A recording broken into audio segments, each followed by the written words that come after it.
wizards of Hogwarts who registered in Middle-earth. Hey! Look who's back for more adventures. We love having you here to continue this story that keeps us all awake. Important note, all of this is pure fiction. So don't try any techniques you hear here in real life, your neighbor might call the cops. This amazing novel and all its rights belong to the original author. We're just the ones giving it voice and drama. Are you enjoying the show? Prove it by subscribing to our YouTube channel and leaving that like that motivates us so much. And if you want VIP access to exclusive content, our Patreon is waiting with things you won't find anywhere else. Chapter 1 Sign into Shire. Amidst the void and chaos, a golden meteor flashed from countless universes, heading deeper into the chaos. But as it passed through a magnificent universe, a supreme will within the universe cast its gaze upon it, carrying with it waves of music, sacred, supreme, and majestic. With a single glance, the golden meteor was perceived by it. Then, the meteor suddenly changed direction, drawn and merged into this universe. A new, unprecedented note emerged, bringing a new melody to this world composed of a vast symphony, adding a touch of vitality to the already magnificent movement. Hey, sir, wake up, a voice called to Dui, waking from his slumber. He opened his eyes to see a wilderness of green forests. Before him, a figure looked at him with a worried expression. Dui was confused. Shouldn't he be sleeping at home? Why was he lying in the wild? And who is this foreigner before him? Questions welled up in his mind, and he asked directly. Who are you? I'm Bilbo Baggins, sir, Bilbo Baggins. Why does it sound familiar? He was suddenly startled, his eyes widening in disbelief. How could he, whose English grades in school were barely above the passing mark, suddenly understand this man? He even spoke in his native language, as if it were his mother tongue. He stood up in wonderment, realizing that Bilbo was less than half his height. A dwarf? He didn't look like one. A closer look revealed that the dwarf had pointed ears and broad, shoeless feet covered with thick pads, and for this wasn't a known species. Considering his name, a ridiculous hypothesis popped into his mind. Are you a hobbit? The simple hobbit nodded sincerely. Then where is this place? This is the Shire.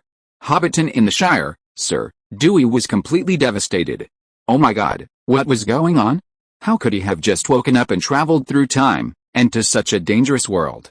You have to understand that this place not only houses orcs, trolls, elves, and other supernatural creatures, but also lesser gods like wizards, dragons, balrogs, and the Maiar, as well as the god-level Valar and even the creator god Iluvatar. How could a mere mortal survive here? This was the beginning of a hellish challenge. Bilbo looked at the human before him, his expression shifting like a palette, and he couldn't help but quietly step back. This human looked a little mentally unstable. But as a kind and friendly hobbit, he couldn't just abandon him. Sir, are you all right? I'm fine, I just can't find my way home, Dewey smiled wryly. Are you lost? Bilbo asked in surprise.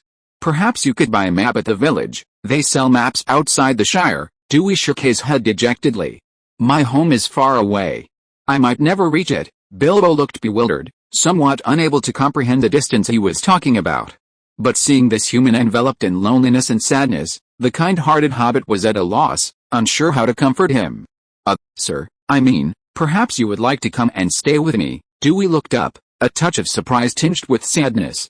Bilbo felt a little embarrassed by this look. We rarely have outsiders in the Shire.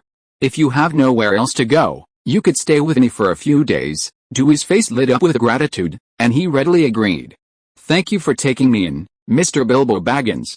You are such a kind man. Bilbo was deeply embarrassed by the compliment.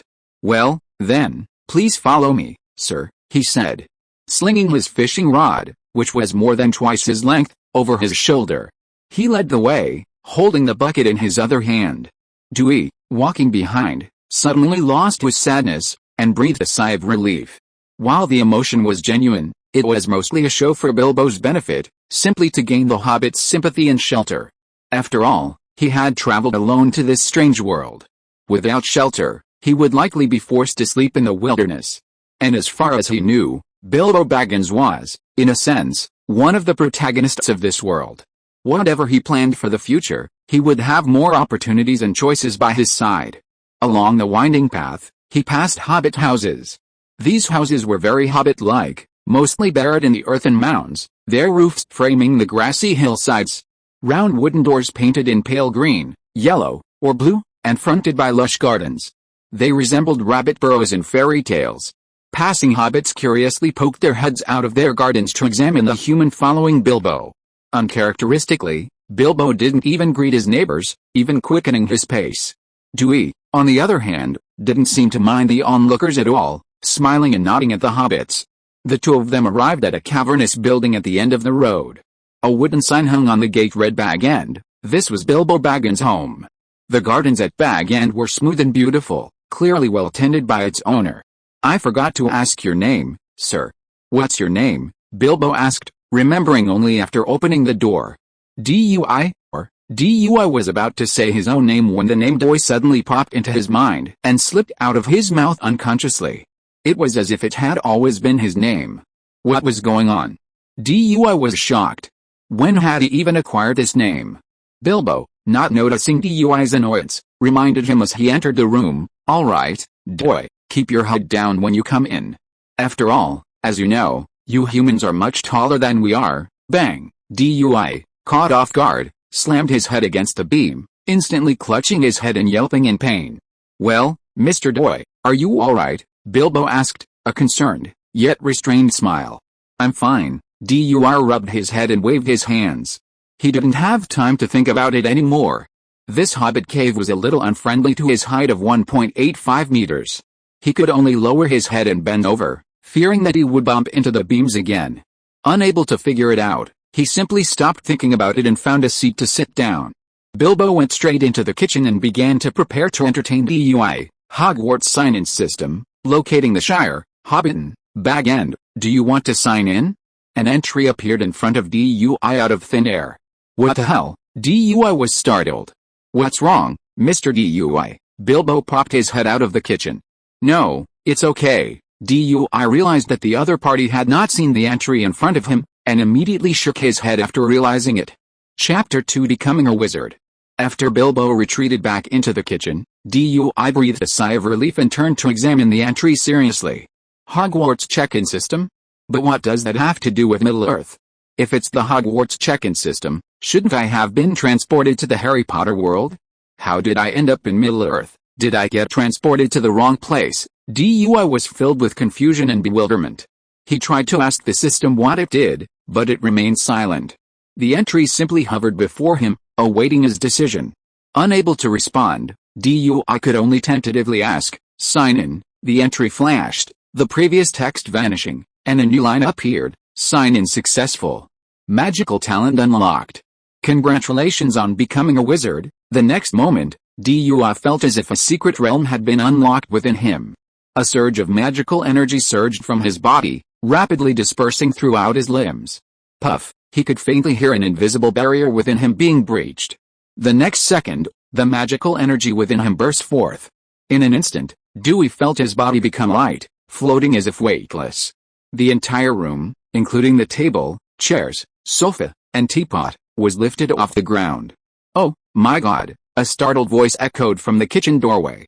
Bilbo Baggins stared at the scene with wide eyes, his plate instantly dropping to the ground. As if startled by Bilbo's movement, the floating objects suddenly paused, then, as if losing their strength, fell to the ground. The room was instantly in shambles. Dewey, recovering from his magical outburst, looked at the scene he had created with an apologetic expression. "I'm sorry, Mr. Baggins, I didn't mean to do this. This is all my fault." Bilbo, barely recovering from his shock, looked at Dewey with a gaze filled with fervent admiration. "Mr. Dewey, you're a wizard. This is amazing. I didn't expect it myself," Dewey muttered to himself. The next moment passed as the two of them spent cleaning up the mess, though Dewey desperately wanted to use magic to restore everything around them. But now he was just a muggle wizard with magical powers but no way to use them. So he had to clean up the mess himself, bit by bit. After finishing, Bilbo made 2 more servings. At the table, Bilbo said a little sheepishly, "I'm sorry, Mr. Doyle. I didn't prepare anything today, so this is all we'll have to eat.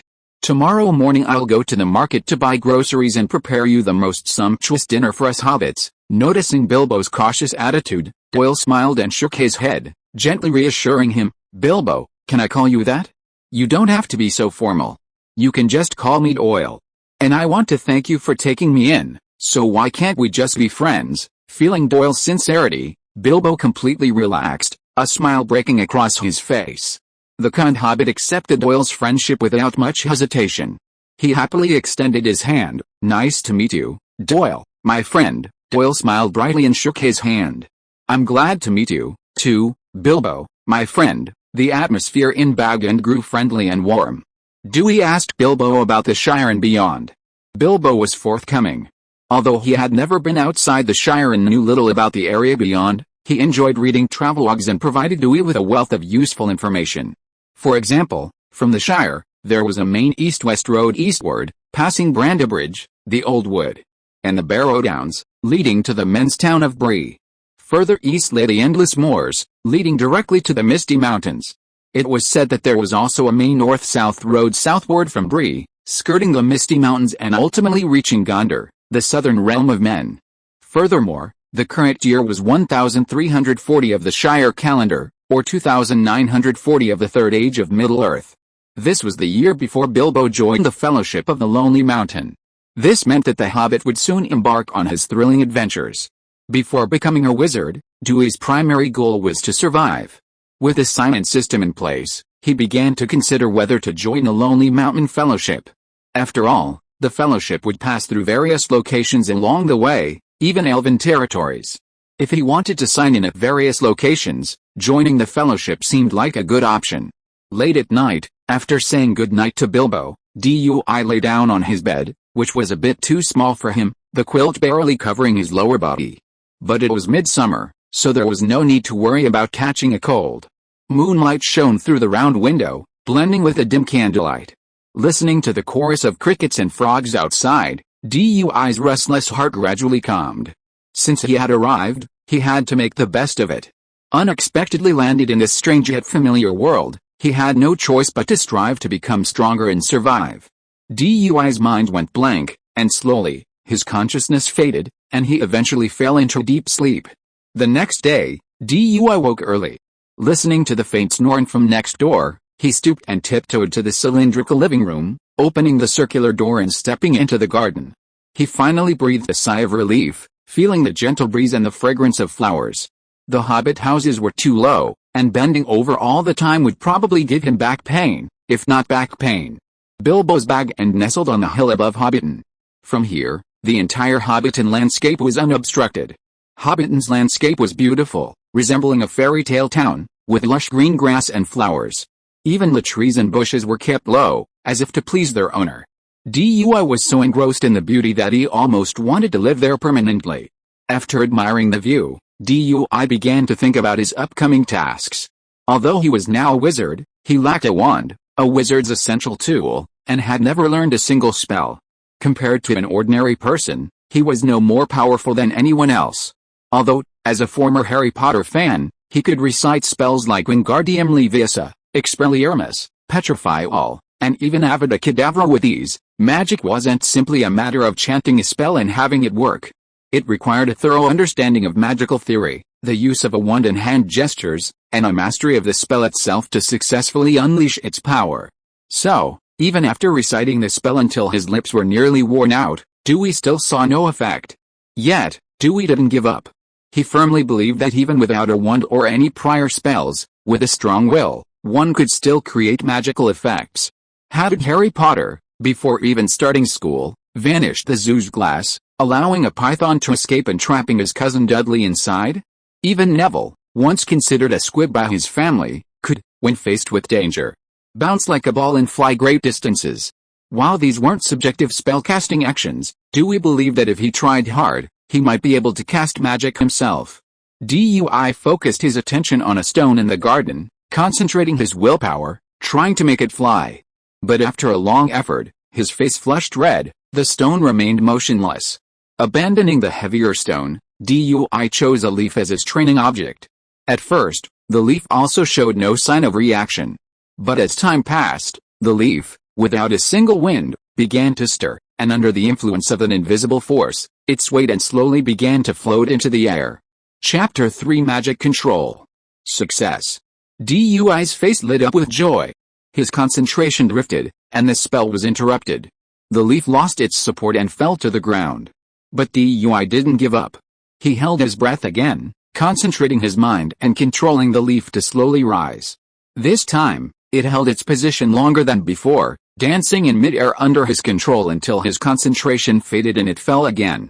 He tried several more times, each time longer than the last, before switching to a smaller stone, heavier than the leaf. Controlling the stone proved much more challenging than the leaf, and Dui felt like he was back to square one. The stone waddled and floated, then held its position for even shorter periods than the leaf. But Dui's excitement grew with each practice, so absorbed in the manipulation of his magic that he didn't notice the passage of time. Only Bilbo appeared and interrupted Dui's practice. Bilbo, observing the process, widened his eyes in amazement.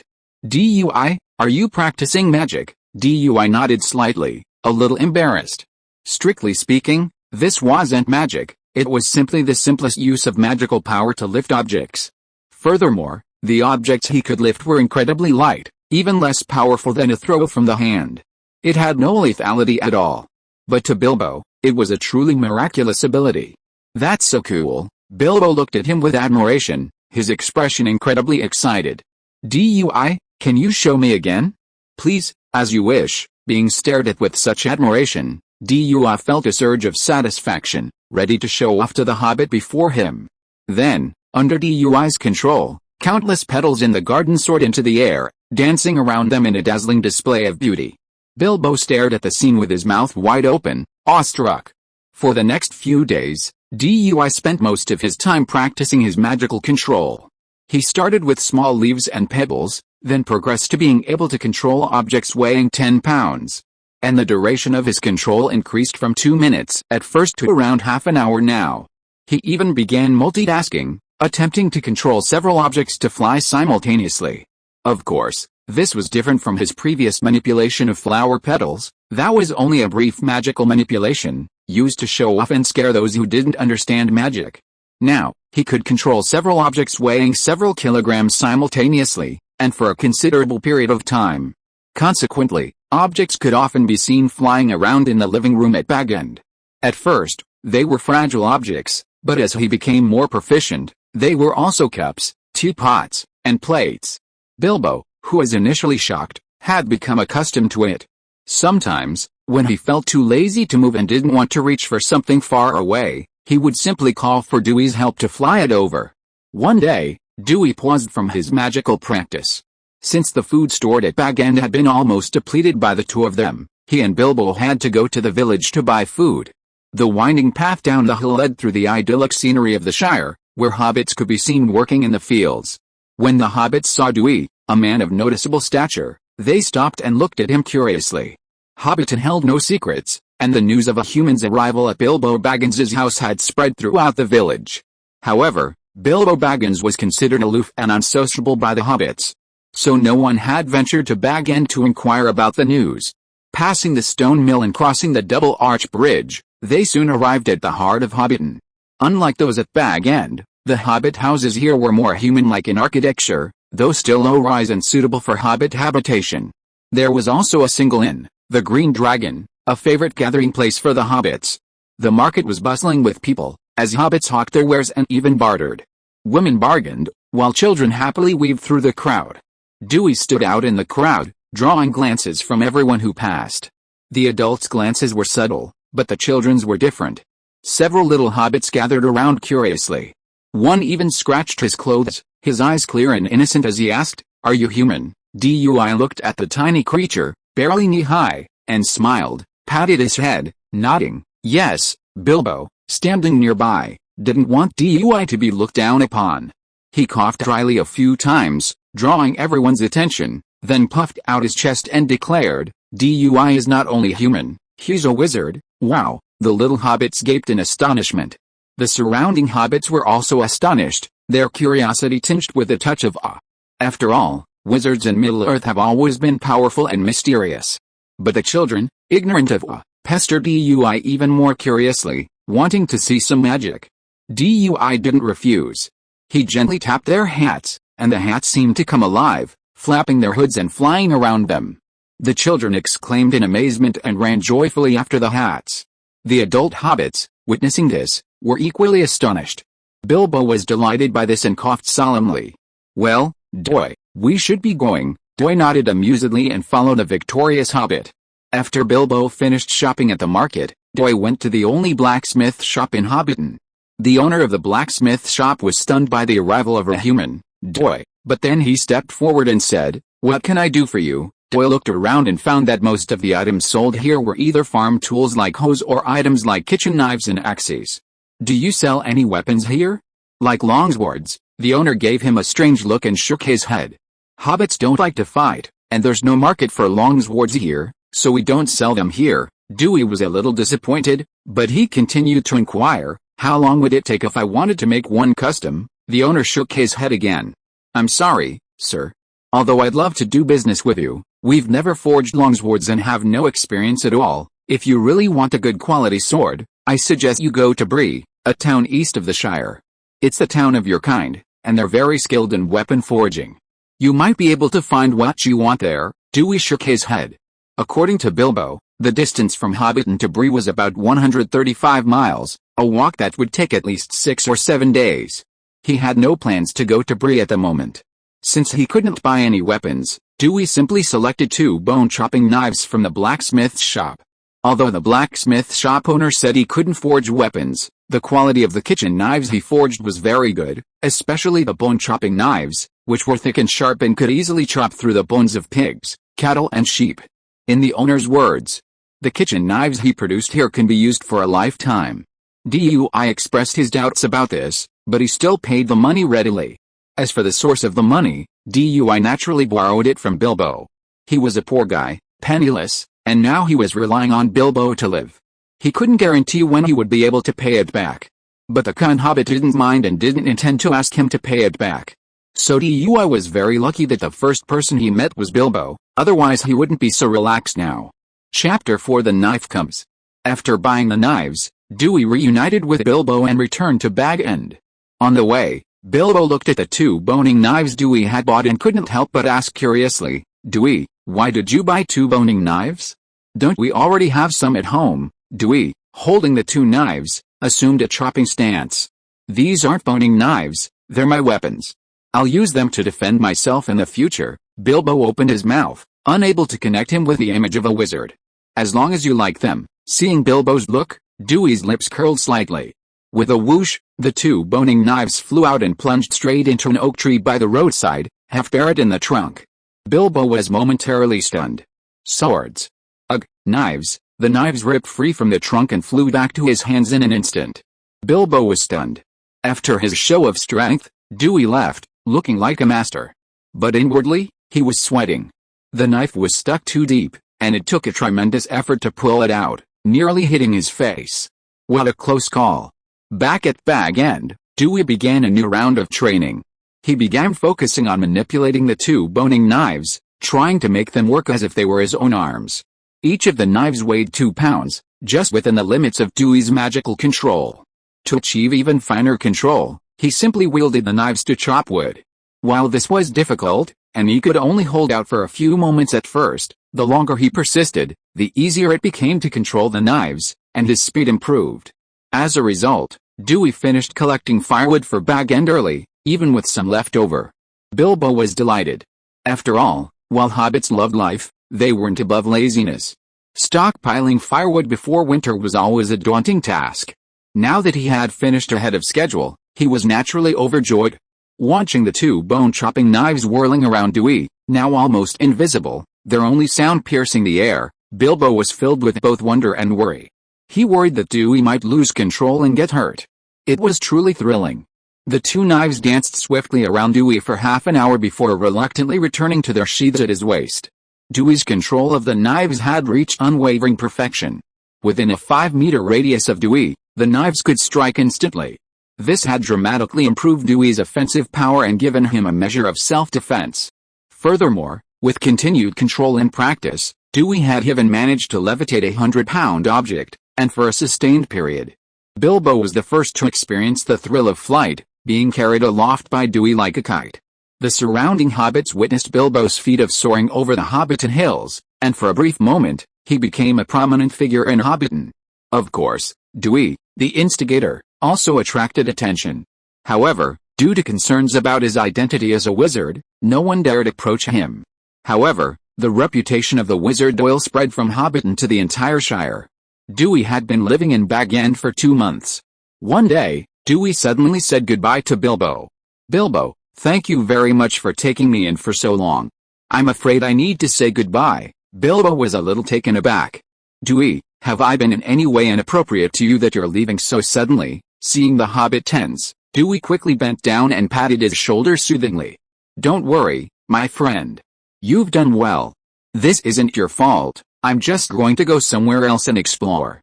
After all, I haven't been anywhere else except Hobbiton." He smiled and winked at his friend. "Of course, when I get tired, I might come stay with you for a few days. I hope you won't refuse me a welcome then." Bilbo relaxed at this and quickly shook his head. "Of course not.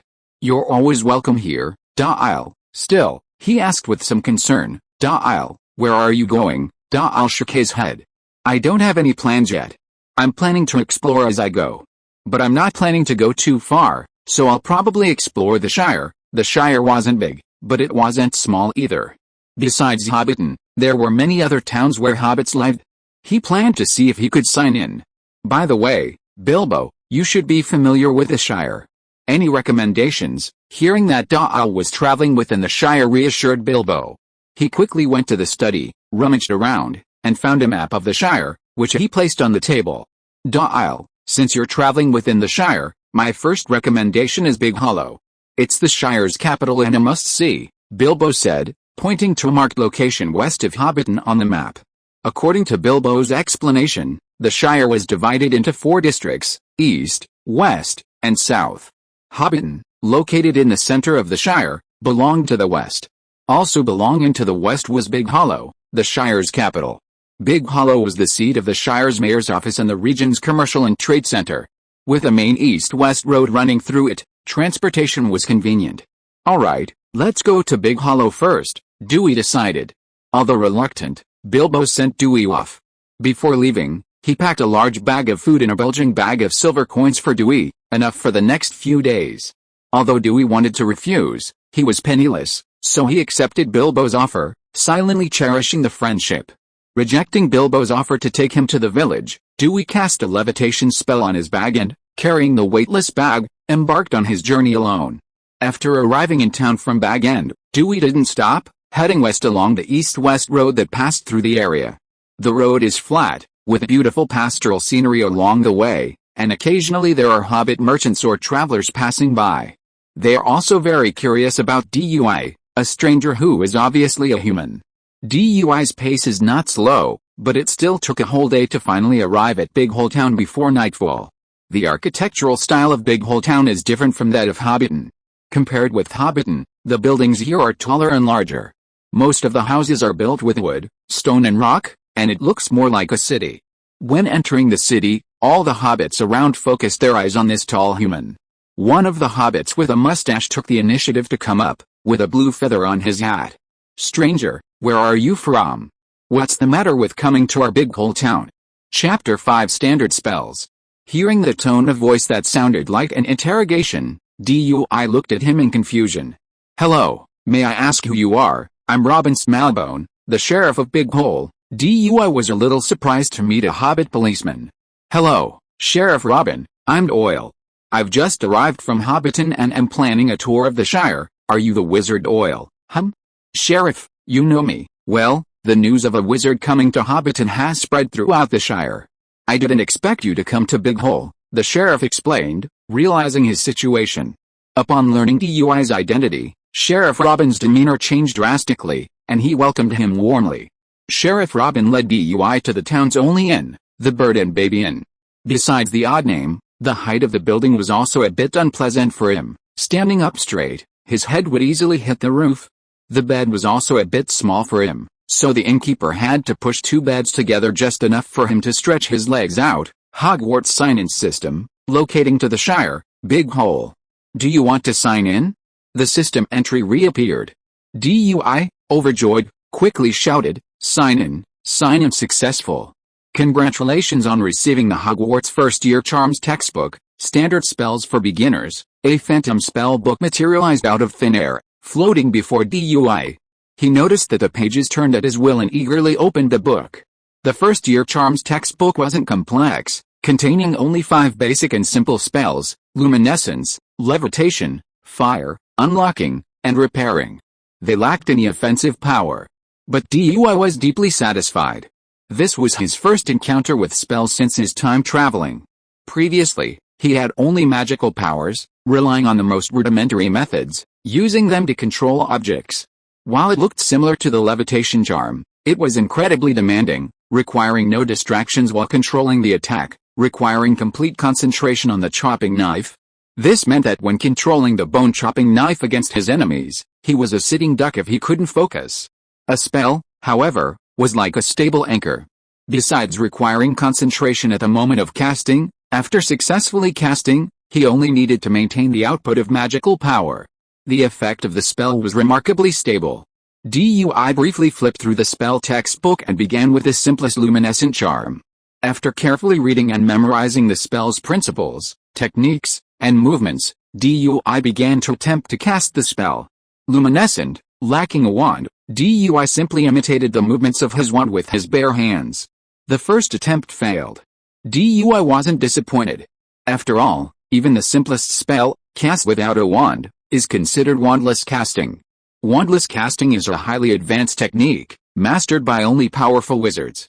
Ordinary wizards couldn't even cast silently, let alone wandless casting. Therefore, most wizards in the magical world, without their wands, are no more effective than muggles. With DUI's unwavering persistence, a faint light emanated from his fingertips. Although it was only the faint glow of a firefly and quickly extinguished, it lifted DUI's spirits and gave him a surge of hope. Loomis, perhaps motivated by success, he chanted the spell again, and a tiny white light flickered from the tip of his index finger, like candlelight, illuminating DUI's delighted face. The next day, Sheriff Robin took the initiative to invite DUI to visit various attractions in Big Hole Town. For example, the town hall, where the city government offices were located, was even warmly received by the mayor of the Shire. Unlike the outside world, the Shire's governance and administration are very loose, adhering to ancient laws. Each town and village is essentially self-governing, with the hobbits voluntarily abiding by their obligations. Therefore, the mayor is primarily responsible for hosting banquets, managing the post office, and maintaining security. He is elected every 7 years. After visiting the town hall, Sheriff Robin took him to Mason House, the Shire's museum. Mashin means useless in Shire Hobbit slang, so Mashin House houses items that the hobbits consider useless and a pity to discard. However, when DUI arrived at this Hobbit museum, he was astonished. Besides ancient artifacts representing Hobbit history, the collection within Mashin House also boasted numerous bows and arrows, spears, armor, swords, axes, and other weapons. DUI came upon a bow and arrow. Made of an unknown wood, it was an orange-yellow color, as hard as iron yet remarkably flexible, and engraved with elegant patterns. It's said to be an elf bow and arrow.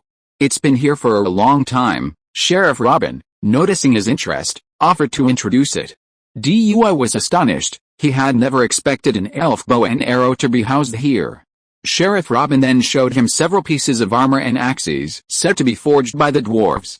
These suits of armor were clearly tailor-made for hobbits, bearing the marks of slashing and hacking, evidently worn by a hobbit in a brutal battle. DUI found it hard to imagine what kind of enemy could force these gentle and friendly hobbits to take up arms in such a fierce confrontation.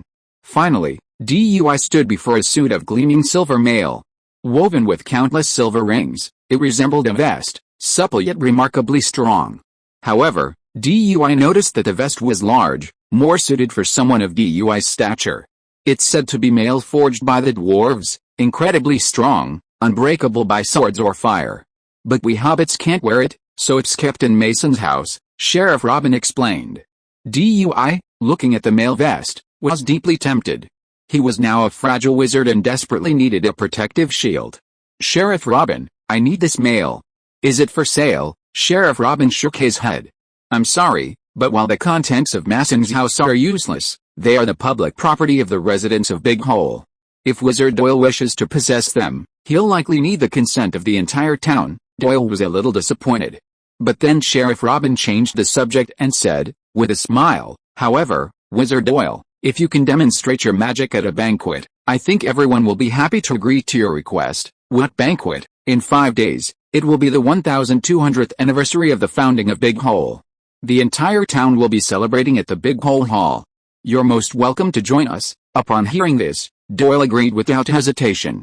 He had originally planned to sign in and leave, but to secure the mail vest, he decided to stay a few more days. Chapter 6. Next stop, Tucker Territory. 5 days flew by in a flash. Dui spent most of those days in his inn room, practicing his wandless Lumas spell. His progress was remarkable. He could now rapidly unleash dazzling white light from his hands, powerful enough to instantly blind an opponent. He could also condense a ball of light from his fingertips, which would remain detached for a short period. This was a result of his ability to combine the Lumas spell with magical manipulation of objects. The anniversary celebrations had arrived, and Big Hole Town was filled with joy. Flowers and upbeat music filled the air. Men unloaded barrels of beer and ale from the storage tunnels, while women prepared their signature delicacies. As night fell, everyone gathered in the spacious Big Hole Hall to celebrate. The banquet hall was bustling with people, filled with delicious food and drinks. Children happily mingled among the crowd, while adults danced to the melody of upbeat country music. Dui was invited to sit next to the mayor, with Sheriff Robin on either side.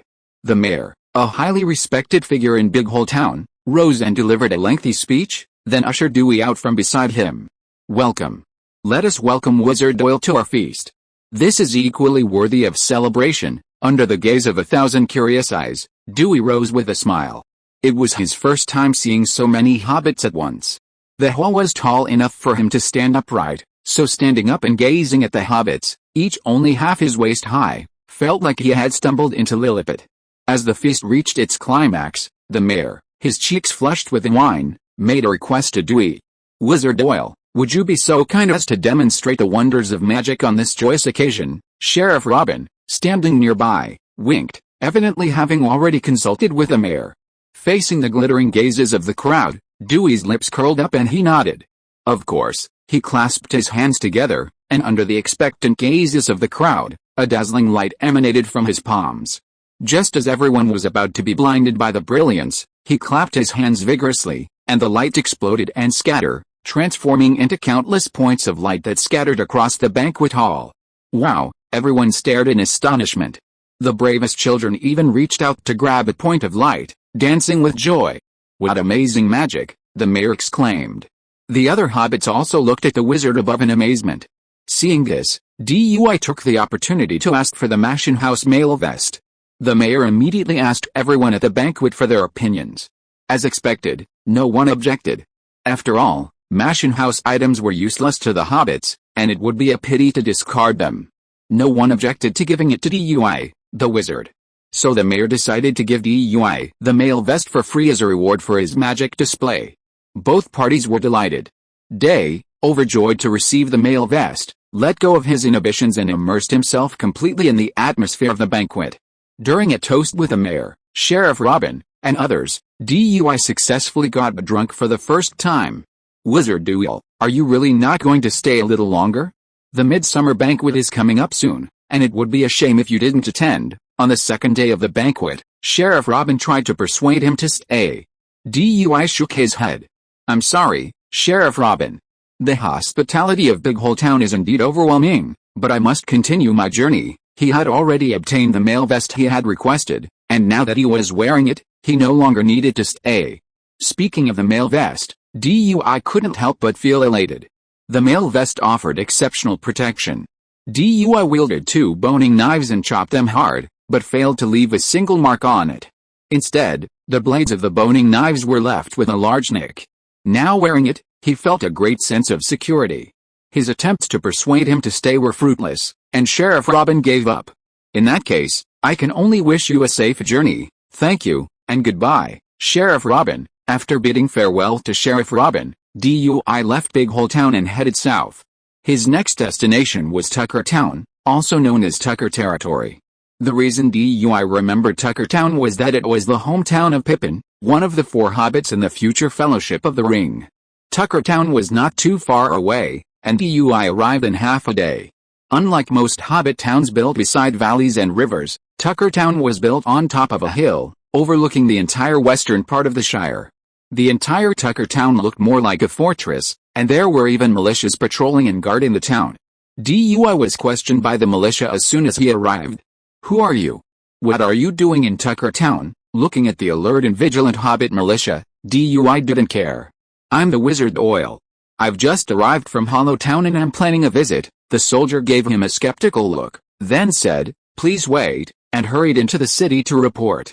A moment later, a hobbit with curly golden hair and identified face emerged with a soldier. He gave Doyle a subtle glance before warmly greeting him. "Welcome, Wizard Oil. I'm Paladin Took. I received Bilbo's letter a few days ago, saying you'd come to Tuck Town, but I didn't expect you to arrive so late." Doyle was a little surprised. He hadn't expected Bilbo to write to him. "Hello, Mr. Took. What's your relationship with Bilbo?" "Bilbo's mother, Belladonna Took, is my aunt, so he and I are cousins," Paladin Took briefly explained and invited him into the city. "Well, Wizard Doyle, please allow me to entertain your guest from afar." Following Paladin Took's gracious invitation, Doyle arrived at his home. The Tooks lived in Great Smeal, a giant version of Bilbo's Baggins. Within Great Smeal were numerous tunnels and chambers, like a vast underground kingdom interconnected in all directions, home to many Tooks. Paladin Took's household was the largest and most luxurious of these. He was the patriarch of the Tooks and the hereditary lord of Tucktown and the surrounding territories. The Tooks had been prominent and wealthy for generations, sitting on the Shire Council, and their members had served as lords of the Shire for generations. Furthermore, unlike other hobbits, the Tooks were impetuous and adventurous, arguably the most warlike of the hobbits.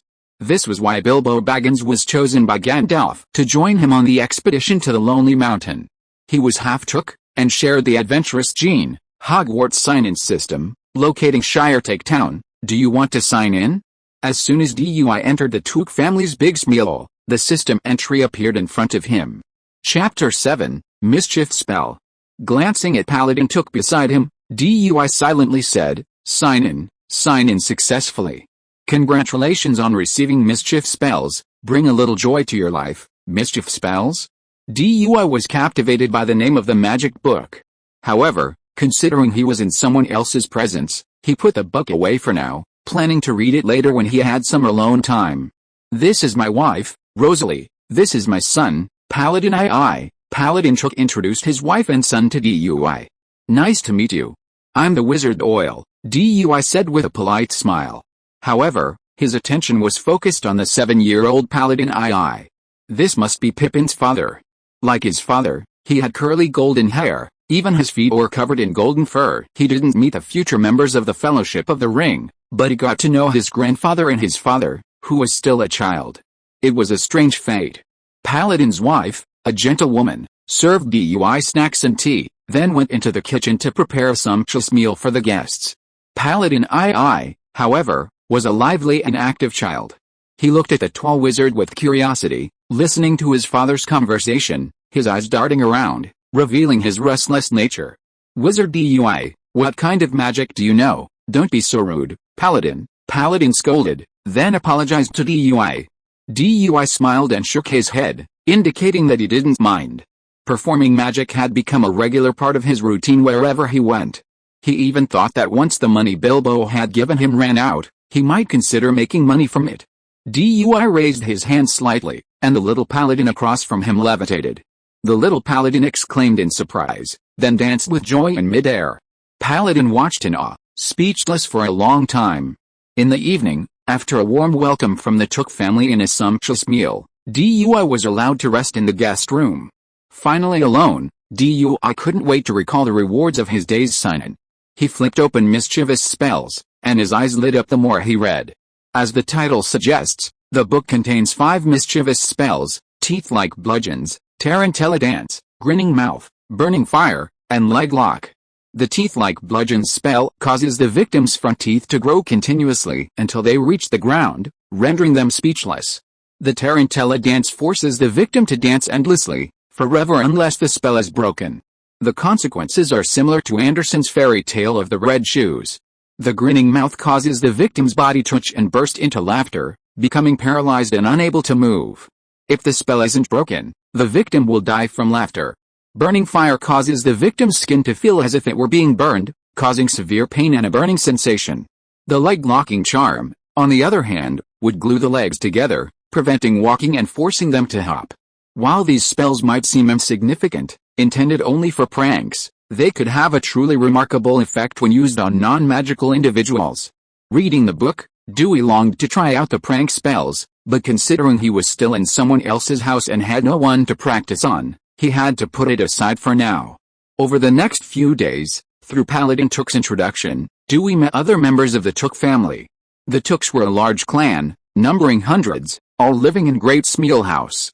The Tooks were curious about Dewey, a wizard, and welcomed him warmly. Each family warmly invited him to visit and prepared a sumptuous feast.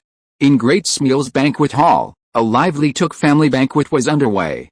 Before Dewey, a dozen children lined up, their faces filled with anticipation. Dewey smiled as he cast a spell on the first hobbit child in line. Tarantella. As soon as he finished speaking, a flash of red light shot out from his palm, striking the leading hobbit. The child froze, then, in a split second, began dancing uncontrollably. "Cool," the children exclaimed, their eyes wide with wonder. "Next," Dee yelled. "Me. My turn." The second child raised his hand excitedly. "Okay, don't worry, it'll be your turn soon, Tarantella." The second child also began to tap dance, giggling and bursting into the dance. The children in the queue behind him immediately rushed forward, eagerly awaiting Dee's arrival. The surrounding Took adults, far from stopping him, were eager to join the children. Seeing this, Dee could barely contain his smile. As expected, practicing a prank spell on a spider yielded different results than practicing it on a human. If he had a proficiency system dashboard right now, his mind would probably be constantly reading proficiency +1. Dewey didn't stay long in Tucker Town before he set out on another journey. This time, the wealthy paladin Took gifted him a carriage pulled by a dwarf horse. Naturally, Dewey was delighted with this means of transportation. Furthermore, the hobbit-bred ponies were very obedient and intelligent, moving along the path without Dewey having to steer them. Dewey sat in the carriage, a mouse in a cage before him. He had asked Paladin Took to capture it, specifically to practice mischief spells. While mischief spells are called mischief, they are highly practical. For example, the teeth-like club spell can silence a person, a particularly useful tactic against those who can't cast spells silently. The grinning hula spell causes laughter, rendering them powerless to resist. The Tarantella dance spell forces a person to dance involuntarily, rendering them incapable of threat. The leg lock spell can restrict an enemy's attack or escape. The burning heat would sting the skin, distracting the enemy. So, he decided to master a few mischievous spells to bolster his effectiveness against the enemy. Grin hula la, grin hula la. Dewey's voice chanted continuously from the carriage on the smooth road. The pony bent over, pulling the carriage forward, the wheels creaking incessantly. It worked. Dewey tried countless times, until his saliva was almost dry, before the spell finally took effect. The mouse, as if struck by a slap in the face, let out a continuous squeak of laughter. Only when the poor mouse was practically suffocating from laughter did Dewey successfully undo the spell, preventing it from dying of laughter.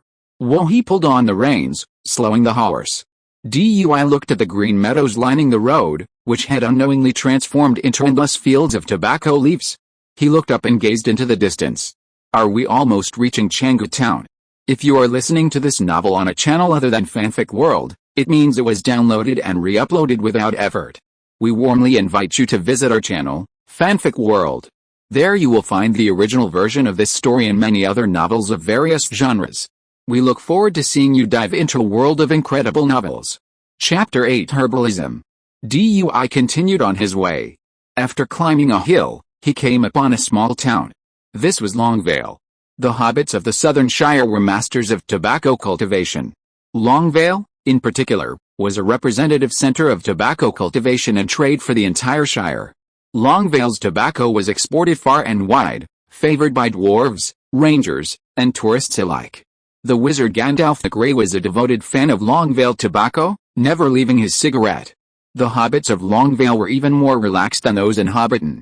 In front of every house, you could always see a few hobbits basking in the sun, smoking a pipe. Even the women were seen puffing away from their pipes. Seeing Dewey, a stranger who was clearly not a hobbit, they simply observed him curiously, without any inquiries or questions. Driving into the town, the system responded as they reached the central square, Hogwarts check-in system, locating the Shire, Longvale. Do you want to check in? Sign in. Sign in successfully. Congratulations on receiving the first-year herbology textbook, 1000 Magical Herbs and Fungi. DUI was stunned. He hadn't expected this sign-in to yield a herbology textbook. This disappointed him. After all, herbology primarily taught the identification and cultivation of magical herbs, and it wouldn't offer any boost to his power. More importantly, this was herbology from the magical world of Harry Potter, and many of the magical herbs were unique. DUI doubted they could be found in Middle-earth. However, when he opened the herbology textbook, his eyes lit up. Herbology, a required course at Hogwarts, is the study of magical and mundane plants and fungi. Students learn to care for and utilize plants, understanding their magical properties and applications. It's a subject closely related to potions.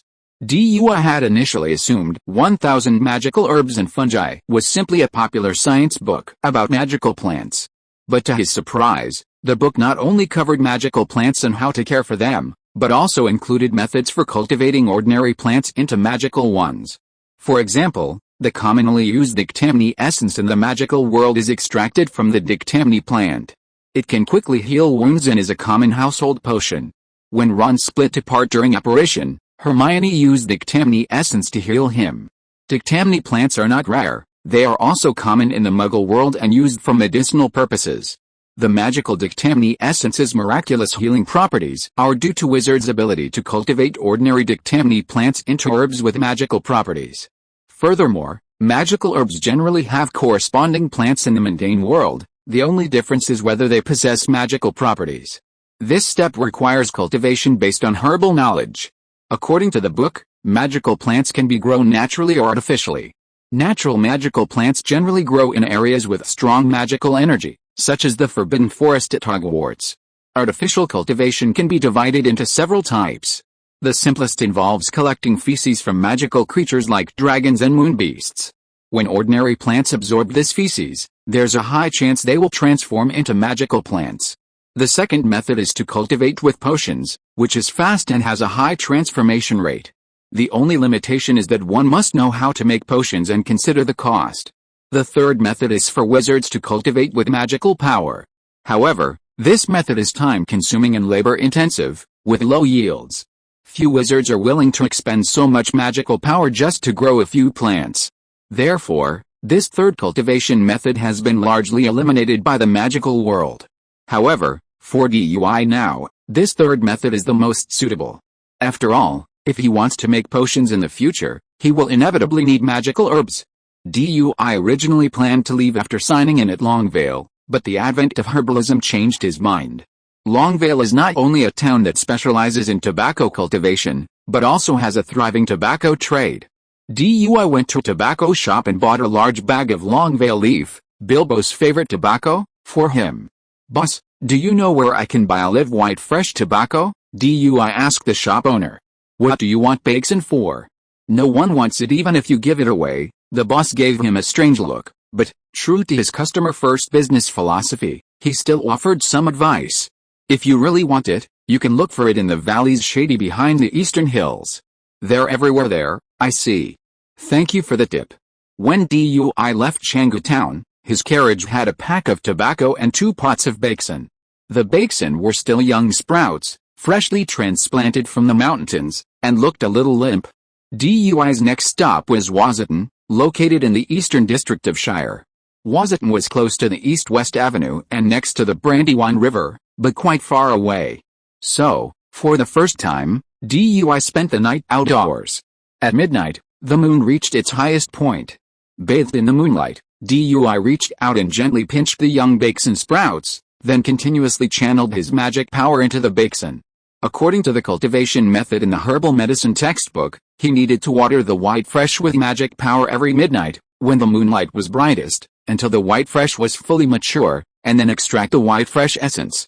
This was also the only potion that could be made without a wand or a crucible. With DUI's magic, the white fresh seemed to regain some vitality, no longer languishing. However, DUI knew this was only the beginning. For the next few months, he would need to water the white fresh with magic power every moonlit night until it fully matured. It's no wonder that the magical community has abandoned this cultivation method. After all, compared to cultivating with magical animal feces or potion cultivation, it was too time-consuming and labor-intensive, and the yield was not very good. For example, magical families specializing in magical herb cultivation cultivated herbs by the acre. Even if they drained all their magic power, they still wouldn't be able to grow so many herbs. After an all-night journey, the carriage finally arrived at Frogselton at dawn. Frogselton is located adjacent to the Brandywine River, offering convenient water transportation and even a dock for boats to the Staglands on the other side. After a night of travel, Dui felt tired. Upon entering the town, he checked into the Driftwood Inn. As its name suggests, the inn floats on the water, a landmark of Frogstown, Hogwarts check-in system, location, Shire, Frogstown, Driftwood Inn. Do you want to check in? Sign in, Dui said silently, placing 2 pots of bacon on the windowsill of his room. Sign in successfully. Congratulations on receiving the first-year potions textbook, Magical Potions and Potion. Dui flipped open the potions book, took a look, and then closed it again. While not disappointed, he couldn't use the potions textbook himself at the moment. Besides the herbs, the most crucial step in potion making is stirring with a wand to create the final product. This is why, using the same ingredients, wizards can create magical potions, while muggles only produce a black, foul-smelling, and potentially deadly, pool of unknown liquid. So, if Dui wanted to make a potion, he first needed a wand. But a wand wasn't something Dui could pursue right now. He didn't think simply inserting snake nerves into a wooden stick would produce a wand. Otherwise, how could the Ollivander family have monopolized the wand-making business in the British wizarding world for 1,000 years? Chapter 9 Buckland. Dewey didn't stay long in Frogstown, resting only one night at the Driftwood Inn. The next day, he took a boat from the dock to Buckland on the other side, making sure to bring his carriage and horses. Buckland, situated between the east bank of the Brandybuck and the Old Wood, marks the eastern border of the Shire. Buckland's inhabitants are mostly members of the Brandybuck clan, who are more robust and powerful than other hobbits. Perhaps due to the increased dangers of living near the Old Wood, they are more tenacious and vigilant than other hobbits. They are also the rare hobbits who wear shoes and are the group that interacts most with the outside world, especially the human town of Bree. Unavoidably, their clothing and architecture also bear some human characteristics. Dewey had heard Bilbo tell him that hundreds of years ago, the ancestors of the Buckland hobbits crossed the Brandybuck from the east riding of the Shire and built Brandy Hall on Buck Hill. As their clan grew, Buckland gradually became a part of the hobbit world. Although Buckland nominally belonged to the Shire, it was in reality more like an independent kingdom, ruled by the Brandybuck family and independent of the Shire's control. After disembarking, Dewey continued his carriage towards Bucktown, the capital of Buckland. Along the way, he could see a long, endless hedge separating Buckland and the Old Wood. This hedge itself tells a different story. It's said that when the hobbits established Buckland in the area between the east bank of the Brandywine River and the Old Wood, they felled some trees to build their homes and erected a hedge between their homes and the Old Wood.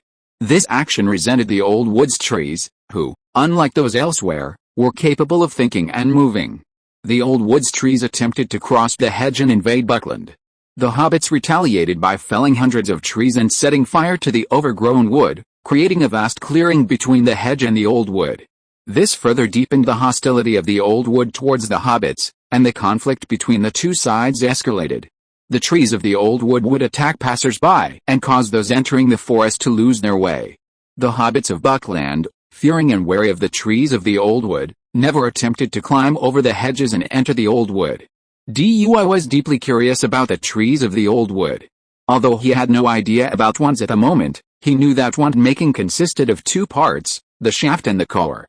The core was made from parts of magical creatures, such as phoenix tail feathers, dragon heart tendons, and unicorn hair. The shaft, on the other hand, was made from trees with magical properties. To determine whether a tree could be made into a wand, wandmakers in the magical world typically sought out trees infested with botriples, magical creatures, and used their branches to craft wand shafts. Botriples, such magical creatures, did not exist in Middle-earth. If Dewey wanted to make his own wand in the future, he would first have to consider finding wood suitable for making a wand. The trees of the Old Wood were unlike ordinary trees, They could think and move, possessing extraordinary properties. Dui thought that trees in this old forest might be useful for making wand shafts. Dui preferred to plan ahead, believing that as he signed in at more places, he would eventually learn how to make a wand. So, before that, he needed to gather the materials. The carriage followed the road along the Brandywine River, passing several hobbit villages before arriving at Bucktown, the capital of Buckland. Dui dismounted and looked up at Bucktown with a wave of surprise. Bucktown sat on Buck Hill, on the banks of the Brandywine River, surrounded on the east by a high, thick hedgerow. The entire hill formed the town. Most of the hobbit houses were made of wood. However, in the center, at the highest point, stood Smeal's house, a massive traditional hobbit structure hollowed out from a hill. It was also the landmark of Bucktown, Brandy Hall, and the home of the Brandybuck family. Upon entering the town, Dui chose not to go to the inn, but instead pulled out a slip of paper and examined it carefully. Let me see 35 Ferry Road. Dewey finished reading the note and continued walking, muttering to himself, glancing at the house numbers he passed. Finally, his carriage stopped in front of a traditional Smeal house. 35 Ferry Road, here it is. Dewey dismounted, pushed open the courtyard gate, and knocked at the round green wooden door. Coming, a voice called from the room. The door opened, revealing a young hobbit with curly brown hair, who looked at him with a puzzled expression. Who are you? Dewey bent down, trying to reach eye level with the man, and greeted him with a smile. Excuse me, Mr. Bilbo Baggins? I am the Wizard Oil, and I've taken the liberty of visiting you. I want to give my regards to you on behalf of Bilbo Baggins. Bilbo Baggins's face lit up with realization at Dewey's words. I know you.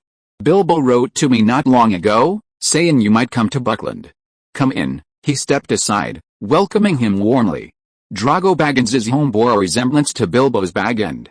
Dee bent carefully to avoid bumping into the roof beams and chandelier. As soon as he sat down, Bilbo Baggins served him cookies and sweets. During this time, Bilbo asked Dee about Bilbo's recent situation. Bilbo and Bilbo were cousins, and although they lived far apart, they remained close, occasionally keeping in touch through letters. More importantly, Dee knew of Bilbo's other identity. He was the father of Frodo Baggins, the future bearer of the One Ring. However, Bilbo was not married at the time, so there was no sign of the future Frodo. During their subsequent conversation, Bilbo learned that Dee had visited Hollow, Tucktown, Longvale, and Frogstorn, and his eyes lit up with envy and longing.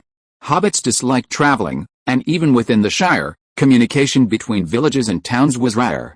To hear Dee's stories of his travels, Bilbo immediately invited him to stay. For the next few days, Dui stayed at Zuago's house. Through Zuago's introduction, he met the head of the Brandybuck family, the owner of Buckland. He also successfully clocked in at the Brandy Hall, Hogwarts check-in system, locate the Shire, Buckland, Brandy Hall. Do you want to sign in? Signed in successfully. Congratulations on receiving the Hogwarts Defense Against the Dark Arts textbook, Dark Forces, A Guide to Defense. Dark Forces, A Guide to Defense focuses on various dark creatures of the magical world, such as werewolves and redcaps. It also includes defensive spells, including the repulse, petrification, disarm, impediment, stopping curse, and shield charm. Dui was delighted with this discovery. Although these spells were defensive in nature, they were also very practical. Mastering them would greatly enhance his strength and defense. Chapter 10, First Exploration of the Old Forest. Early in the morning, a figure arrived at the foot of the high hedge outside Bucktown. The hobbits of Buckland feared the old wood, having been taught from childhood its dangers. Therefore, few ventured near the hedge. Centuries ago, to protect against the encroaching trees of the old wood, the hobbits of Buckland had planted a hedge on the eastern side. Today, the hedge is tall and dense, like a mighty wall, stretching from the Brandywine River, around the Willow River, to the end of the hedge in a vast arc, stretching for over 20 miles. Dewey walked for miles along the hedge, but couldn't find a gap to pass through. Even climbing over it was impossible. Dewey had no choice but to draw the two boning knives from his belt. The knives flew from his hands, transforming into two whirling blades, slicing and slashing at a single point in the hedge. Instantly, leaves and branches flew everywhere. A growing hole had been carved into the hedge wall. Finally, the entrance was broken through. A hole several meters deep, wide enough for a man, appeared. From the opening, he could see the old wood across the way. DUI slipped through. Between the hedge and the old wood lay a 100-foot-wide buffer zone, barren of trees except for weeds, as if the old wood's trees had avoided it. DUI kicked the ground, faintly visible traces of burns. It seemed as if the hobbits of Buckland and the old wood had once engaged in a fierce battle, even resorting to fire to repel the attacks of the old wood's trees. Stepping across the buffer zone, DUI reached the edge of the old wood and walked straight in without stopping. As soon as he entered the woods, DUI felt a sense of oppression. It was as if countless pairs of eyes were watching him with hostility and hostility. He followed the direction of his gaze, finally landing on the ancient trees. The trees looked age-old, towering and majestic, their branches swaying like claws. A faint whispering murmur echoed, as if they were plotting something. DUI pretended to be oblivious, but he was secretly on guard, constantly monitoring the surrounding trees with his magical powers. Suddenly, a thick branch fell, striking DUI head first. Armor? DUI reacted quickly, an invisible shield appearing above him, blocking the falling branch. Ever since acquiring Dark Forces, a guide to defense, DUI's first chosen spell to practice was the Shield Charm. The Shield Charm blocks most magical and all physical attacks, making it arguably the most practical life-saving spell. However, it was a difficult spell, challenging enough that even some Hogwarts 7th-year students might not be able to master it, let alone DUI, who lacked a wand. DUI practiced tirelessly for a full month before he could even manage to cast the Shield Charm. And so, immediately after learning it, he headed to the old forest to put it to use. Seeing his attack miss, the previously silent trees around him stirred, their branches rustling in the windless air. DUI sensed the trees' growing hostility towards him and refused to hold back. The two bone-chopping knives at his waist flew out, selecting the largest oak and pine branches respectively. He chopped off 2 straight branches, each as thick as his wrist, and maneuvered them back. Knowing no time to flee, DUI turned and dashed out of the forest, carrying the branches with him. The delaned oak and pine trees, enraged by his actions, let out a deep, muffled roar, their massive bodies twisting, their dry bark falling away to reveal thick branches. The ground shook, the earth heaved up like a terrestrial dragon, and thick tree roots burst forth from the earth, attempting to trip or strike him. "Oh my god, you're so angry? It was just a branch. How stingy," DUI complained as he ran, 2 bone-chopping knives flying around him, slicing through the attacking roots one by one. But against a root as thick as a bucket, the bone-chopping knives were powerless, unable to cut through it with one stroke. Legs frozen, the spell struck the tree roots, causing them to freeze and involuntarily tangle together, forming an inextricable tangle of roots that could no longer threaten DUI. DUI was delighted. He hadn't expected the leg-locking spell to be so effective, locking the roots completely. Without a second thought, DUI, taking advantage of the 2 trees' distractions, quickly left the old forest without a glance, crossed a buffer zone, and slipped through a hole in the hedge wall. Only then did he finally breathe a sigh of relief. Looking at the oak and pine branches in his hands, DUI grinned. Although he felt a little disappointed that he hadn't signed in, getting the once spare material was still a reward. After covering up the hole in the hedge, he returned to Buckstown with the branches. Back at Bilbo Baggins's, Dewey borrowed his tools and began processing the branches. He peeled the bark, trimmed off the excess, and carefully polished them. Finally, 2 straight, smooth sticks lay before him. Picking up an oak stick, not even a wand, Dewey tried to infuse magic into it. His eyes lit up, and a smile spread across his face. The magic flowed smoothly through the stick, and aside from a slight sluggishness, it was perfectly suitable for wand making. Putting down the oak, he picked up pine and tried infusing it. Pine also channeled magic, but with a greater sluggishness than the oak. This meant that the wood of the old forest could be perfectly suited for wand shafts. This conclusion excited Dewey. Although he didn't yet know how to make a wand, the discovery of a wand shaft material gave him hope. As for the sluggishness he encountered while infusing magic, Dewey suspected it might be because the wand wood was incompatible with him. In the wizarding world, wizards' wands are made of various woods, such as Harry Potter's holly, Voldemort's yew, and Dumbledore's elder wand, made of elder. Using an incompatible wand can easily lead to loss of potency and even unforeseen consequences. Neither oak nor pine suited him, so Dewey was curious about what wood his wand would be made of. He remembered the wide variety of trees in the old forest, Perhaps he could make more trips there and try out various woods. But first, he needed to do one thing. Dui's gaze fell on 2 pots of bai shui lily. After over a month of magical watering, the bai shui lily had grown to a meter in height and was almost ripe. It was another moonlit night. Dui grasped the branches of 2 bai shui lily plants with both hands and continuously poured his magical energy into them. Under the magical watering, the bai shui lily flowers grew increasingly vibrant and juicy, as if they were about to burst with water. At a certain moment, the bai shui lily flowers reacted, attracting the silvery moonlight and emitting a faint silver glow. Bathed in the moonlight, the white safflower grew rapidly. In just a moment, it grew to the height of an adult and exuded a rich herbal fragrance. Chapter 11, Huorn Treeman. The white sage had finally matured. Dui gazed at the 2 tall, beautiful white sage plants without a trace of pity. He pulled out his boning knife and chopped the white sage off at the root with 2 strokes. He set up a pot, chopped the white sage into small pieces, and tossed them into the steamer.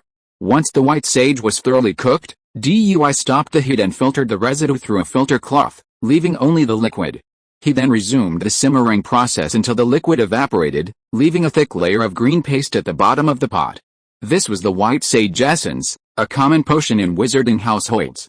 It was also the only potion that didn't require a wand and was simple to make.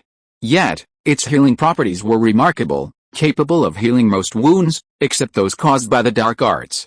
Dui stored the white sage essence in 2 jars, one large and one small. He kept the larger one for future use, while the smaller one was given to Bilbo Baggins as a token of his gratitude for his hospitality. Joguo gazed at the ointment in the jar, surprised and curious. Duir, what is this? This is a magic potion I made. It can heal wounds. I'm giving it to you as a backup, Dui explained. He took the rat from the cage and cut a small wound with a knife. The rat immediately bled and screamed in agony. Joguo was startled by the sight, looking at Dui as if he were an evil wizard. But then he saw Dui apply some ointment to the wound, which healed with visible speed. He was stunned. This was simply a miracle drug. He looked at the potion in his hand, and it suddenly felt heavy, almost unbearable. Duir, this is too expensive. I can't have it. Joguo swallowed hard and refused with some difficulty. He was not ignorant. A miracle drug that could heal wounds so quickly was worth a fortune. Dui smiled and shook his head, pressing the potion back into his hand. You're welcome, Joguo. This is my thank you gift. Making this potion isn't difficult for me, so just accept it. Joguo finally accepted the white fresh essence at Dui's request, and their relationship grew closer. With the white fresh essence, Dui had an extra layer of security. For the next few days, Dui headed to the old forest whenever he could. He didn't venture deep into the woods, but rather prowled the periphery, gathering enough branches and running away, never lingering. What delighted Dui was that through his constant battles with the trees of the old forest, his magical and combat skills improved at a noticeable rate. In these intensely focused battles, not only did his control over his magic grow stronger, but he also experimented with spells from standard spells for beginners, mischief spells, and dark forces, a guide to defense, with remarkable results. Of course, during these battles with the trees of the old forest, injuries were inevitable. But with the healing power of the white fresh essence, he was back to full strength the next day, challenging the trees. Dui had considered the trees of the old forest a training ground for the novice training village, unaware that their resentment towards him was growing, secretly preparing a fatal blow. Dui had already been in Bucktown for 2 months, the longest he'd spent anywhere besides Hobbiton. Keeping it close to home, Dui planned to head deep into the old forest to check in. He had already gathered dozens of branches from the old forest over the past few days, including ash, poplar, cypress, holly, and redwood. While suitable for wand making, these woods all had a certain magical resistance, clearly unsuitable for his needs. So, he needed to delve deeper into the old forest, gathering more wood to find the right one for his wand. After making his preparations, he said goodbye to Drago, and, alone, crossed a high hedge and re-entered the old forest.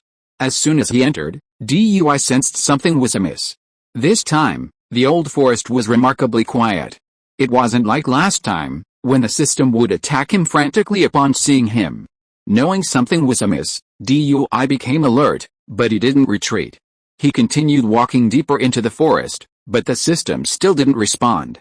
This made DUI doubt whether he could sign into the old forest, or did he have to reach the center to use it? He walked a little further, and soon a path appeared. It appeared abruptly, as if newly paved. The trees on either side had neatly and tacitly made way for the path. DUI looked warily at the surrounding trees. The hostility they emanated was so intense that he had to pay close attention, fearing a sudden attack. As soon as he stepped onto the path, the surrounding trees quickly closed in, forming a wall of trees, blocking DUI's escape route. Simultaneously, the surrounding trees began to attack DUI frantically, their thick branches whipping towards him and roots burrowing from the ground, attempting to skewer him. Armor, legs freeze, petrify. DUI immediately cast a protective spell on himself, then locked the tree's roots with a leg-locking spell and added a petrifying spell to immobilize the tree. After battling these trees for so long, DUI was familiar with their attack methods and acted with ease, even collecting new species of trees he hadn't encountered before. But DUI gradually felt a sense of foreboding as more and more trees pressed forward from all sides, leaving him no escape, leaving only a narrow path deep into the forest's heart. DUI had no choice but to fight these trees or run towards the path leading deeper into the woods. He understood that the trees were trying to force him deeper, thus leaving this path. Anyone else would have hesitated, but DUI knew what lay deep within, so he ran along the path without hesitation. The path behind him was reclaimed by the trees, gradually disappearing, as if it had never existed. Surrounded by trees, DUI ran into the night. The mist and the growing trees obscured the moonlight, forcing DUI to cast a luminescent charm to barely discern the path on the ground. Panting, DUI finally emerged from the woods and into a canyon. There were no tall, dense trees here, only low shrubs and a wide meadow. A small river flowed through the canyon, and beside it stood a massive old willow tree. The tree was terrifyingly enormous, taller and larger than any other tree in the forest. Its branches, like slender gray arms, stretched in a crisscross pattern toward the sky. Its twisted, gnarled trunk was punctuated by huge cracks, like a grinning mouth, emitting a faint groaning sound as the branches moved. Chapter 12 Wand Making. Upon arriving, DUI looked warily at the old willow tree. The trees had been attacking him repeatedly, forcing him to come here, to the old willow tree. DUI knew it. It was a Huorn, a close relative of the Ents, the treemen. Even the trees that had attacked him earlier were Huorn. Huorn were more tree-like than Ents, possessing a sense of their own, and possessed immense offensive power. And the old willow tree before him was the oldest and most powerful Huorn in the forest, one filled with hostility toward humans. Suddenly, a gentle voice drifted through the air, like a soothing lullaby. DUI felt a sudden wave of drowsiness wash over him, his head spinning. As if sleepwalking, he approached the old willow tree, oblivious to the danger he was in. The cracks in the old willow tree widened and twisted, revealing a ferocious, terrifying smile, waiting for its prey to fall into its trap. DUI approached, finally arriving beneath the tree. The old willow tree's branches moved without a single breeze, and a hypnotic song emanated from every leaf. It sounded like a person humming a lullaby, or a group of people whispering. Just as the old willow tree opened its mouth like crack, ready to swallow him within its trunk, the system, which had been unresponsive, finally reappeared. Hogwarts check-in system, locating old Lindsay. Do you want to check in? DUI's previously dazed eyes suddenly cleared. He swiftly cast a spell towards the opening, Petrify All. A flash of white light struck the old willow tree, instantly freezing it, and the song ceased instantly. But before he could breathe a sigh of relief, the petrified tree broke free from the spell and swung its thick branches towards him. DUI gasped. The petrification spell had no effect? He had run into a tough opponent. Armor, an invisible shield blocked DUI's path, colliding with the old willow's massive branches with such force that even the shield rippled. Seeing his shield unable to hold out much longer, DUI pondered a way to break through. When he saw the thick layer of fallen leaves at the old willow's feet, his eyes suddenly lit up. Blazing, a ball of fire flew from DUI's hand, landing on the fallen leaves. The fallen leaves ignited upon contact with the fire, quickly surrounding the old willow and spreading to its core. Fire is the bane of trees, and even the old willow was no exception. Fearing flames, the old willow tree, unable to attack DUI, desperately swung its branches to beat back the flames, trying to extinguish them. Seeing this opportunity, DUI flung a bone-chopping knife from his waist, severing a willow branch with one stroke, and flew back with it. With a branch in hand, DUI fled at top speed, running downstream to the Willow River without a backward glance. He heard roars of anger and hatred behind him. The lower reaches of the Willow River merge with the Brandywine River, and the confluence is not far from Buckland. Since returning the same way was impossible, DUI planned to follow the Willow River downstream, then circle back to the Brandywine River and travel upstream to Bucktown. But before that, he had one more thing to do. System, sign me in. Signed in successfully. Congratulations on obtaining the Ollivander wand-making technique. Instantly, a wealth of wand-making techniques and knowledge flooded into his mind, allowing him to quickly master the art of making a wand. DUI was delighted. While the sign-in reward wasn't a physical spell, with a wand-making technique, he could craft a wand that suited him, doubling his power. Without a wand, he struggled to cast powerful or lethal spells. For example, without a wand, he'd likely be the first to be killed by the Avada Kedavra curse he'd been obsessed with. Dewey had been prepared for trees along the Willow River to obstruct and attack him, but to his surprise, the trees were perfectly still, allowing him to pass without a hitch. Puzzled, he followed the river to its confluence, then continued upstream along the Brandywine River. It was already early morning when he reached Bucktown. "Oh my goodness, Dewey, where have you been? Why do you look like that?" Bilbo Baggins asked, his eyes wide with disbelief as he gazed upon the dusty Dewey, returning from his journey. "I went to the old wood and had a fight with the trees," Dewey explained, flopping down on the low sofa, taking a breath, and then grinning. He hadn't told Drago he was going to the old wood when he left, to avoid worrying him. "What? You went to the old wood?" Drago exclaimed in shock, nearly dropping the bread he had been offered. The old wood was a forbidden forest for hobbits, especially those of Buckland. No one dared to venture there.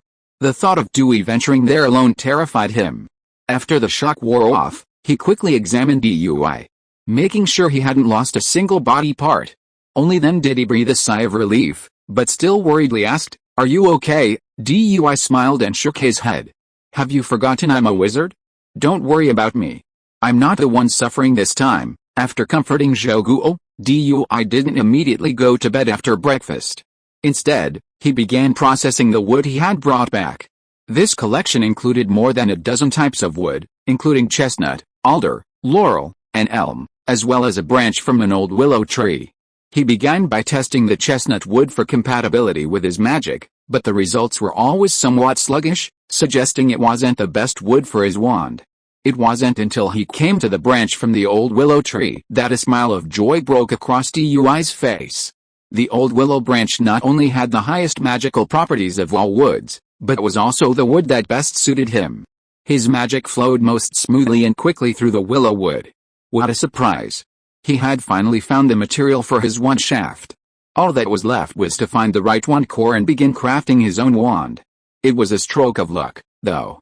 According to the newly acquired Ollivander wand-making memorandum, the wood used for wand crafting not only needed to possess magical properties but, more importantly, it had to be harvested at midnight, during a full moon, to ensure optimal performance.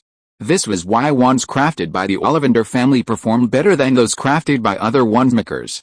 Last night, however, was a full moon, so Dewey didn't need to fetch another branch from the old willow tree. The branch was about a meter long, enough to make several wands. Dewey cut it into 3 pieces, picked one up, and examined it in his hands.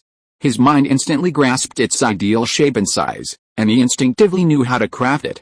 This was a skill bestowed upon him by the Ollivander wand-making method. Chapter 13 Treeman Attack.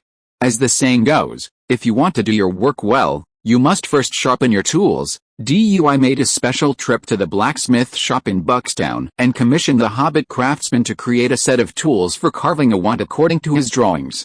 With the tools in hand, Dewey began working on the willow wood. He carefully peeled the bark with a knife, then cut and carved it piece by piece according to the desired wand shape and dimensions. However, his mind mastered the technique, but his hands didn't. Wand carving is a delicate task that requires complete concentration and meticulous attention. Even the slightest error would affect the balance and feel of the resulting wand. Unsurprisingly, his first creation was a failure. The willow wood was useless, no longer a wand, and Dewey had no choice but to throw his half-carved wand into the fireplace as firewood. Looking at the 2 remaining willow logs, Dewey didn't dare continue carving with them. If they were both ruined, he would have to search for another old willow tree in the old forest. He wasn't confident he could safely retrieve another branch from the old willow tree. So, he set his sights on the other wood he'd brought back, planning to practice with it first, then move on to the willow when he felt more confident. For the next 2 days, Dewey carved once from wood. Though none of them were successful, his skill was gradually improving, and the ones he carved gradually took shape. But on the 3rd night after returning from the old forest, a loud, piercing bell rang throughout Buckland, waking both Dewey and Drago from their sleep. Drago, panicked, knocked on Dewey's door. "Dewey, get up.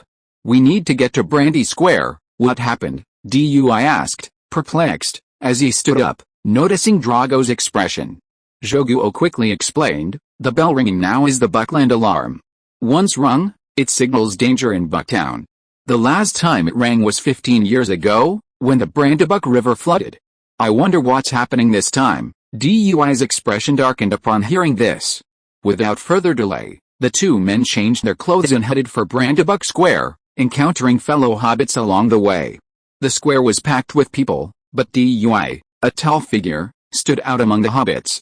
At the front stood a line of militiamen, ready for battle, along with members of the Brandybuck family, the rulers of Buckland, and their leader, Rory Brandybuck.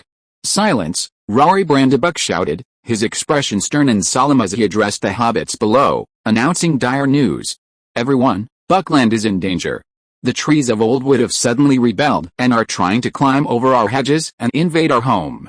We can't let them succeed, so I need everyone, except the elderly and children, to follow me and fight back against the trees." Upon hearing this, every hobbit in the square erupted in an uproar, a wave of anxiety and fear washing over them.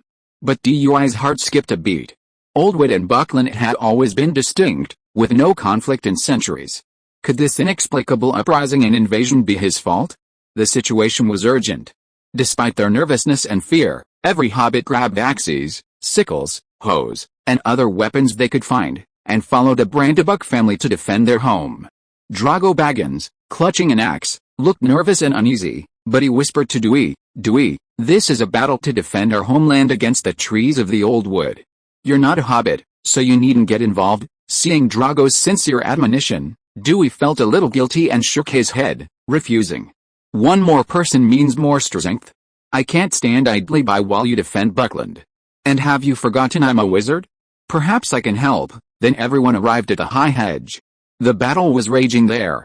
Countless horned treemen emerged from the old wood, their roots snaking from the ground. They quickly surrounded the high hedge, hammering away with their massive branches, attempting to break down the hedge and advance into Buckland. While the thick hedge had temporarily halted the horned treemen's advance, it was already crumbling under the constant attack of the treemen, and some gaps were beginning to appear, threatening to be breached at any moment. The hobbit militia, arriving early, fired flaming arrows from their bows, attempting to repel the horned treemen's attack with fire. Rory Brandybuck, Lord of Buckland, stood on a hillside, commanding members of the Brandybuck clan. They set up several trebuchets, loaded with barrels of oil and wine, which were hurled high and rained down upon the treemen behind the high hedges. They then launched ignited fireballs, igniting the spilled oil and wine, instantly engulfing the treemen in flames. Some of the treemen caught in the oil and wine were transformed into flaming trees, emitting muffled screams. Witnessing this, Dewey couldn't help but applaud Rory Brandybuck's actions. Such cleverness and decisiveness were beyond his comprehension.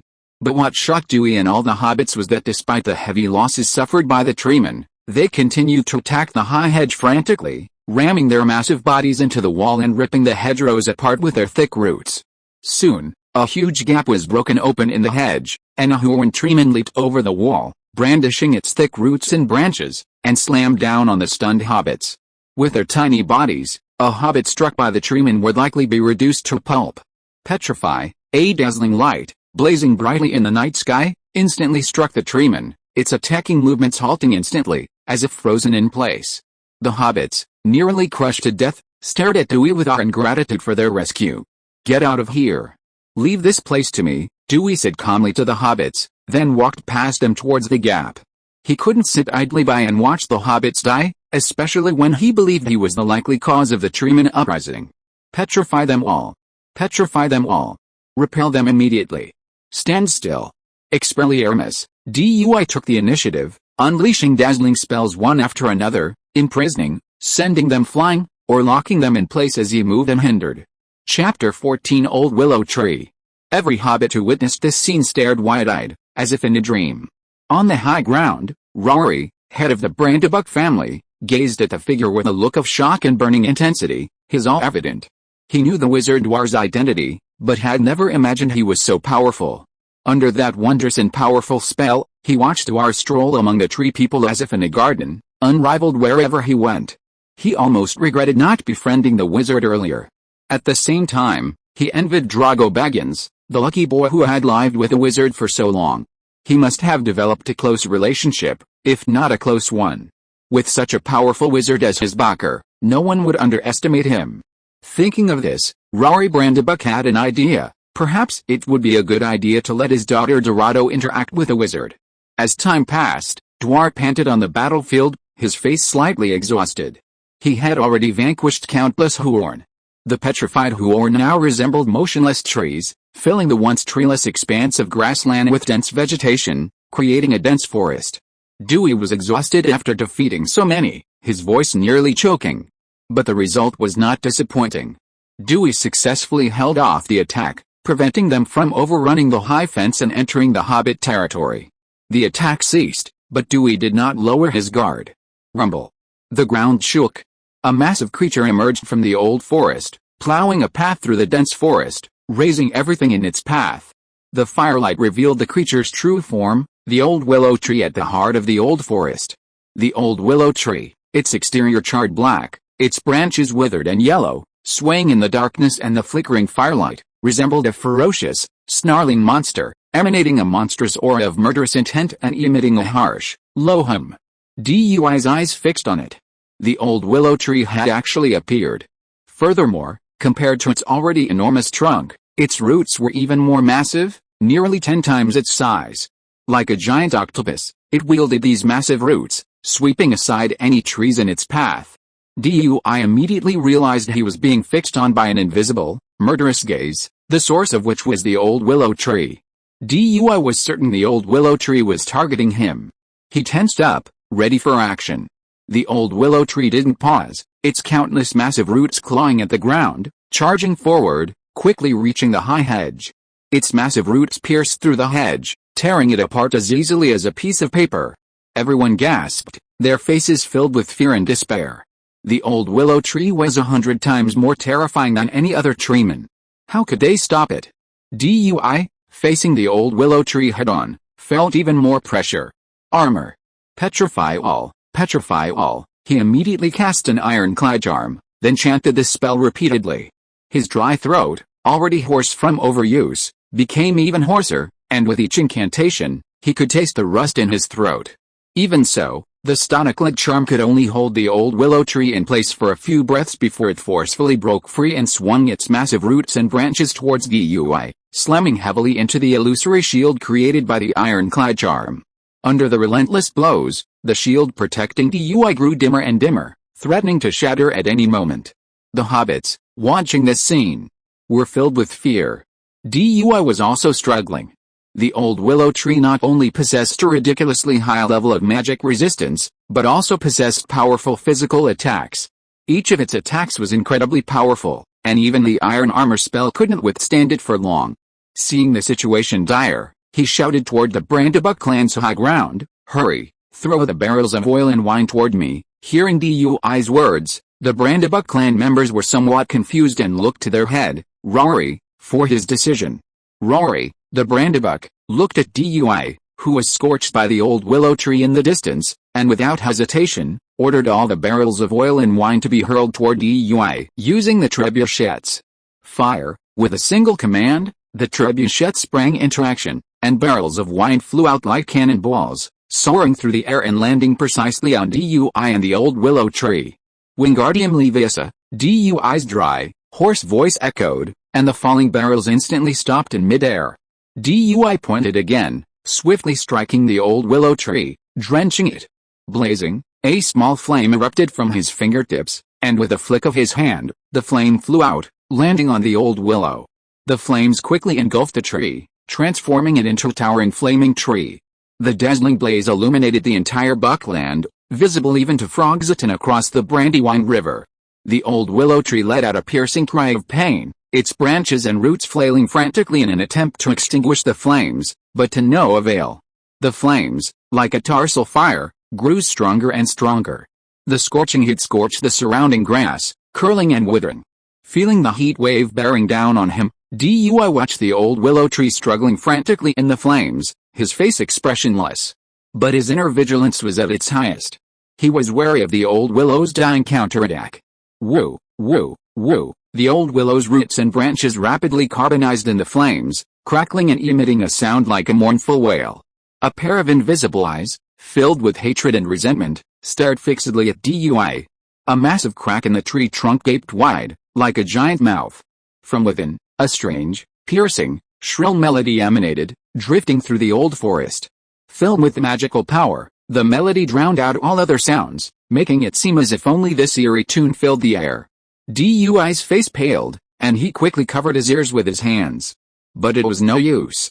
The melody ignored his blocked ears, filling his brain with a demonic sound, reverberating endlessly in his mind.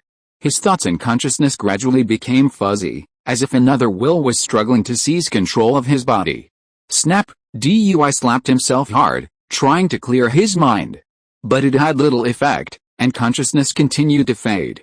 Gritting his teeth, he thrust his left hand into the flames. Ah! The intense pain made him cry out, and his previously hazy consciousness instantly returned. Dui regained consciousness, but the hobbits present were not so lucky. Hypnotized by the magic sound, their eyes grew blurry and empty, and like puppets, they swarmed towards the old willow tree. Dui's face turned pale. If these hobbits approached the old willow tree, they would either be crushed to death by the mad tree or burned to death. The old willow tree wanted everyone to be buried with it. If you are listening to this novel on a channel other than Fanfic World, it means it was downloaded and re-uploaded without effort. We warmly invite you to visit our channel, Fanfic World. There you will find the original version of this story and many other novels of various genres. We look forward to seeing you dive into a world of incredible novels. Chapter 15: The Strongest Blow. Dui had no time to hesitate. If he didn't interrupt the old willow's eerie tune, not only would countless hobbits be killed or wounded, but he would also suffer. Forcing his exhausted mind and body together, he gritted his teeth and charged towards the old willow. It was either him or me. Petrification, fire, disarming, leg-locking spells. Dui unleashed them all, regardless of whether they worked or not. Whoosh! A gust of wind stung his skin, and before Dui could react, a thick root from the old willow struck him in the back, sending him careening backward and crashing dozens of meters away. For a moment, Dui's consciousness slipped into unconsciousness, his vision blacking out, and he nearly passed out. Fortunately, he had cast an iron armor charm and a coat of mail underneath to protect himself, avoiding serious injury. Dui scrambled to his feet, the excruciating pain in his back making it impossible for him to stand. On the brink of death, adrenaline surged, instantly extinguishing any fear. Only anger and ruthlessness remained. The magic within him, fueled by his emotions, seethed and burned. Expelliarmus, an unprecedented surge of magic erupted from him, transforming into dazzling red light that slammed into the old willow tree. Crack! The old willow tree snapped in half. With a deafening scream, its movements abruptly ceased. Broken in two, the old tree seemed as dead as a dead tree, silently allowing the flames within it to continue burning. Looking at the completely motionless old willow tree, Dui sat down on the ground, panting. He was now exhausted. The after effects of the magic outburst, coupled with the excruciating pain from the blow to his back, left him unable to even rise. He could only wait for his recovery. Meanwhile, the hobbits, hypnotized by the magic sound, regained consciousness. A lingering fear hung over their faces. While hypnotized, they had been conscious, but their bodies were out of control. They could only watch helplessly as they, like puppets, walked towards the old willow tree, their own doom. The hobbits who had escaped death fixed their gazes on Dui, their eyes filled with gratitude, admiration, and awe. It was this wizard who had turned the tide, single-handedly defeating the mighty old willow and the other tree people, defending their home. Dui. Wizard Dui. He's our hero, one hobbit shouted, and the others cheered. For a moment, the hobbits were engulfed in a roar of triumph.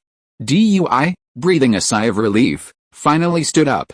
Looking at his severely burned left hand and the sharp pain in his back, he gave a helpless smile. This was his first serious injury. However, he wasn't unprepared. He immediately pulled a packet of medicine from his pocket, which contained the white savory essence he had prepared earlier. Enduring the excruciating pain, he applied the white savory essence to his burned left hand. The wound healed with visible speed. Soon, his left hand was back to normal, even wider and softer than before the injury. Seeing the positive effects, Dui simply swallowed the remaining white sage essence. Ugh, so bitter, Dui exclaimed in agony. No wonder wizards in the magical world favored it as a topical application. The taste of the white sage essence was indescribable, and he nearly vomited. But the effects were truly remarkable. His throat, which had been nearly paralyzed by excessive vocalization, quickly recovered. And even the pain from the blow to his back gradually subsided. Aside from extreme mental fatigue, his body had recovered remarkably well. Having recovered, Dui returned his attention to the old willow tree. Seeing the tree shattered in two, Dui couldn't help but marvel at the power he had just unleashed. After all, it was a massive tree that would have required 4 or 5 people to hug. The disarming charm was meant to remove an opponent's weapons, but Dui's magical outburst had actually severed the tree in two.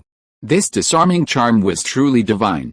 It truly lived up to being Harry Potter's signature spell, the one that had defeated Voldemort. Its power was truly extraordinary. Of course, such a powerful burst of magical power came at a heavy price. He was now exhausted, unable to muster even a shred of magical energy, unable to cast even the simplest luminous charm. He wouldn't be able to cast spells easily for the next few days.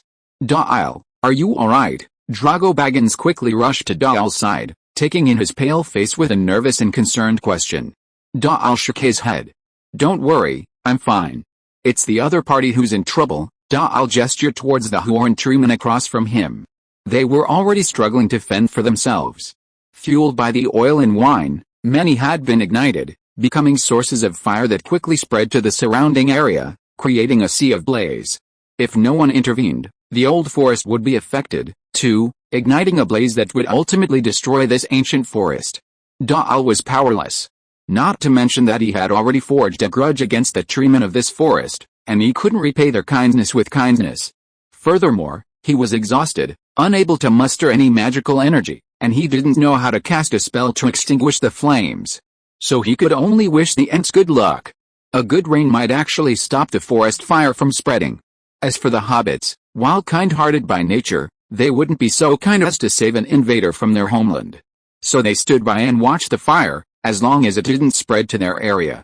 Some, like Rory Brandybuck, secretly hoped that once the old forest burned, they could conquer more land and expand the Brandybuck clan's territory. Rory Brandybuck led his clan members to Dewey, offering a deep salute and expressing gratitude. Wizard Doyle, thank you so much for all you have done for Buckland.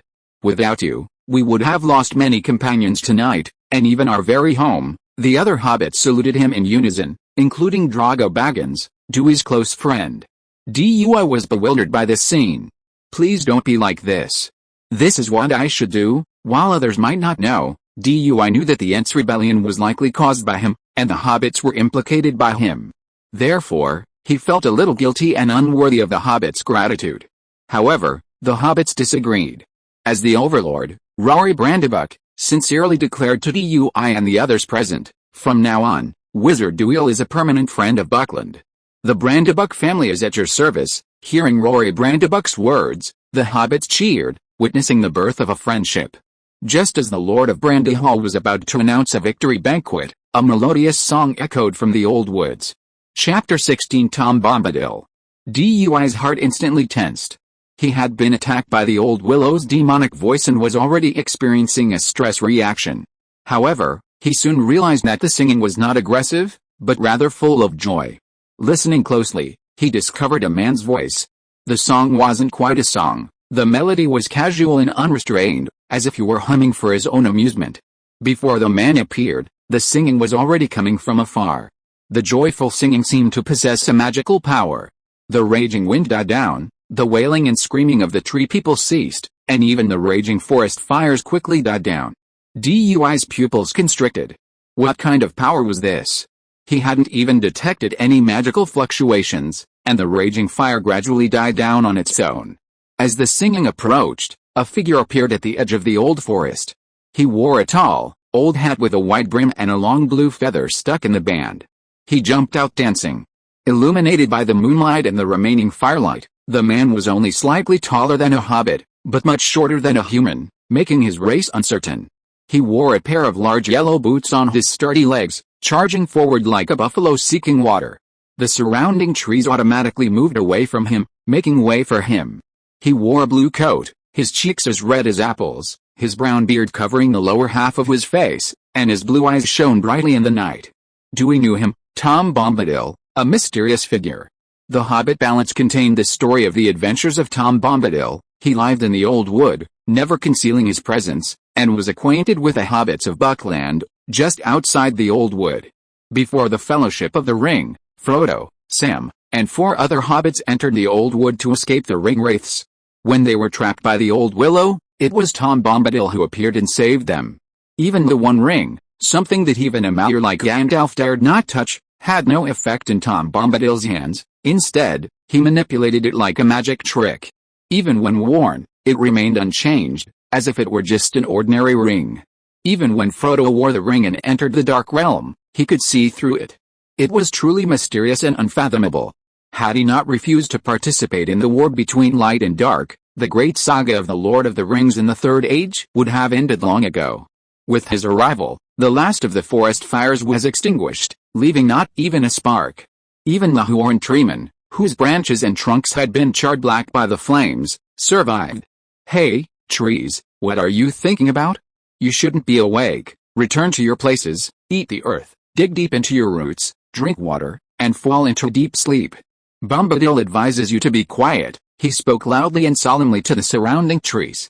His voice carried an undeniable command, and the trees turned away, returning to their roots in the forest and sleeping, drawing energy from the earth to regain their vitality. After doing all this, he regained his cheerful demeanor, dancing over the fence and approaching the crowd, greeting them with a cheerful smile. "Hello, Tom, what brings you here?" Rory Brandybuck approached, asking in a puzzled tone, his tone familiar, clearly familiar with him. Tom Bombadil looked helpless and jokingly complained, "Rory, you've caused me a lot of trouble.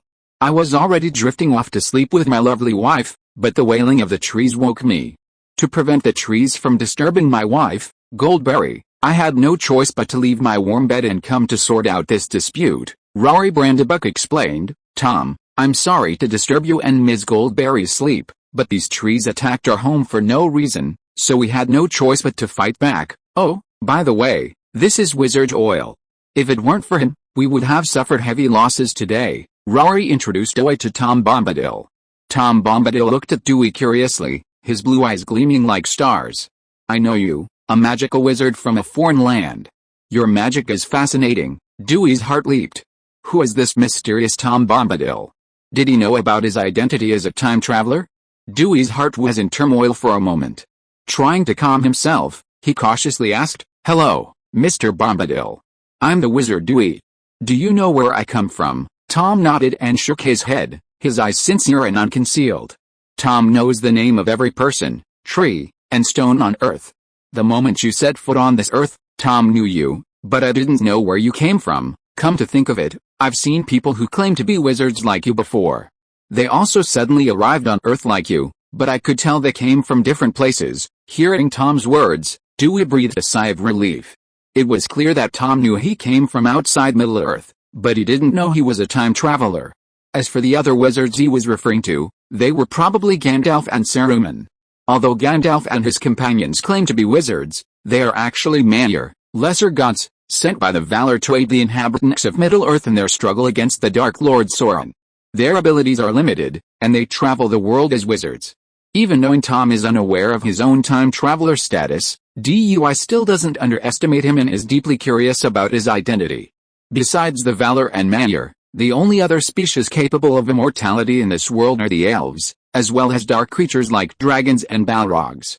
First, Tom Bombadil rules out dragons and balrogs.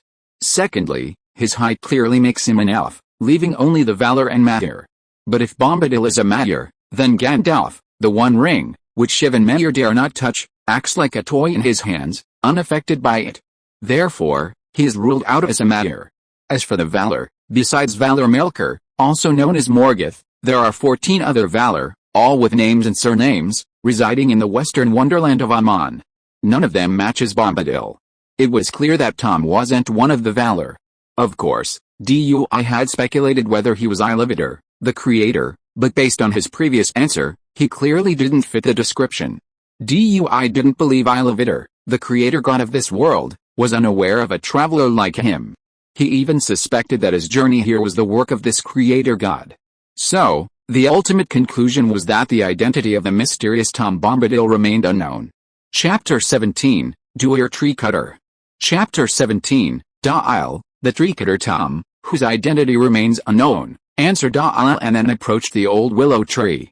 During Tom's singing, the flames on the old willow tree had long since died out, leaving only its two charred, lifeless trunks. Bombadil observed the tree's plight, sighed, and said, "Old willow wasn't always like this.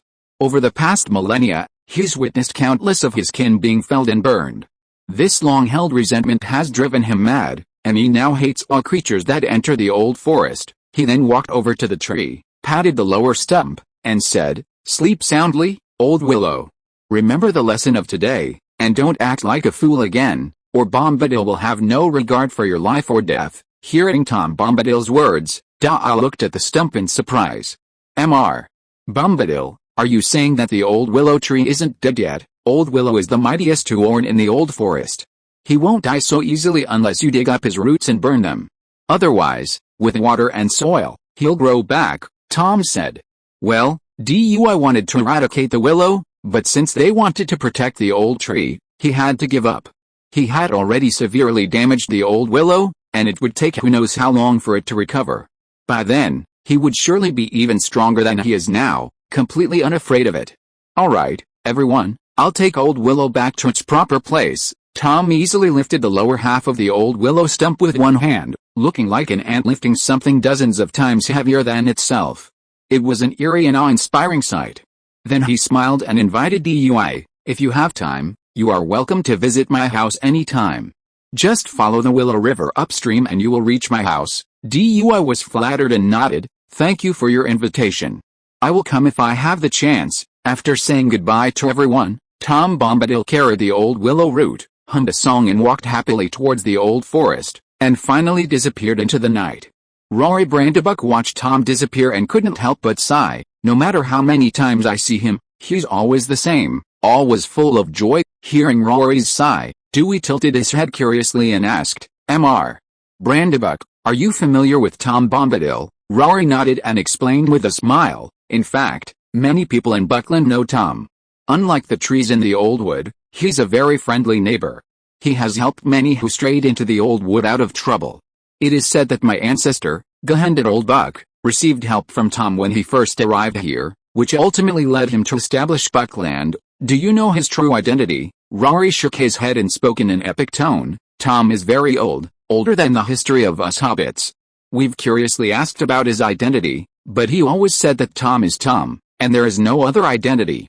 When asked where he came from, he said he was here before the rivers and forests appeared. He remembers the first raindrop and the first acorn. He is the master of the trees, mountains, and rivers." Hearing Rory's words, Dui took a deep breath, shocked and even more curious about Tom's identity. These words revealed a lot of information. Tom claimed to have existed before the rivers and forests, even remembering the first raindrop and the first acorn, meaning he existed at the birth of the world.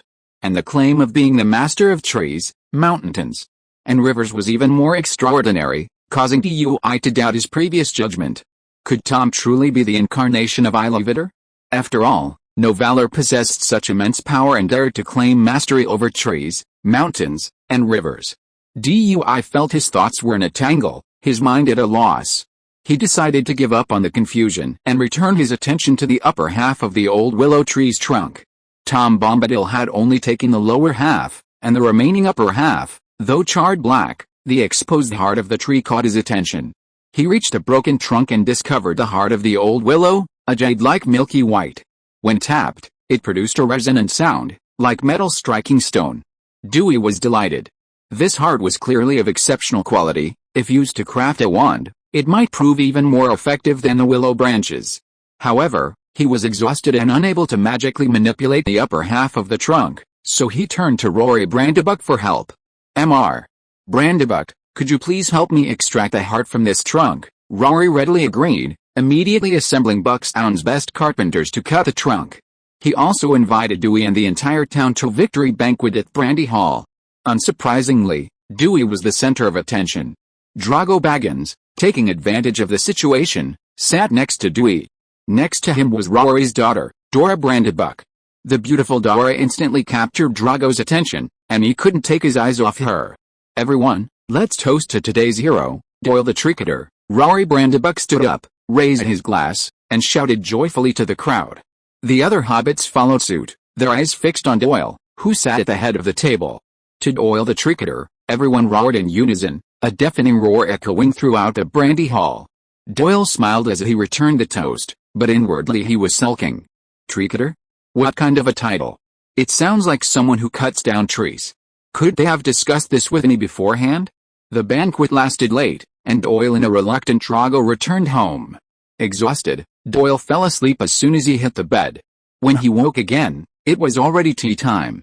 After such a long sleep, Doyle had recovered considerably, but he still felt a little groggy, as if he'd overworked his brain.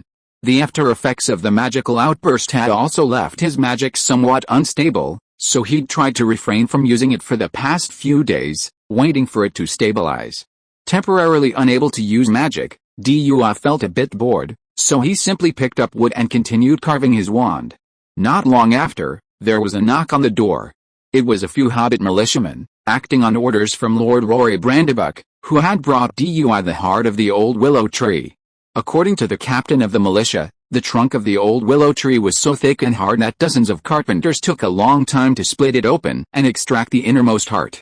Lord Dewey, we didn't know how long the heart you needed, and we didn't dare to make the decision on our own, so we brought you the entire heart. What he saw was a white heart, nearly 4 or 5 meters long, carried by 2 hobbit militiamen.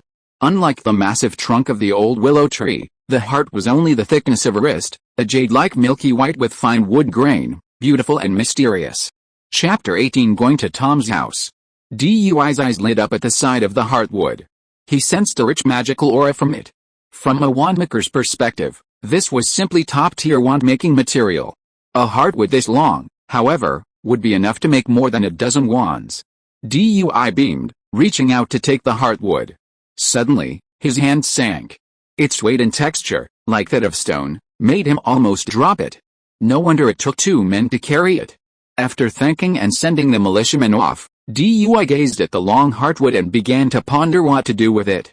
Dewey estimated it to be about 4 meters long, too long to even carry into the house, so he had to leave it in the yard.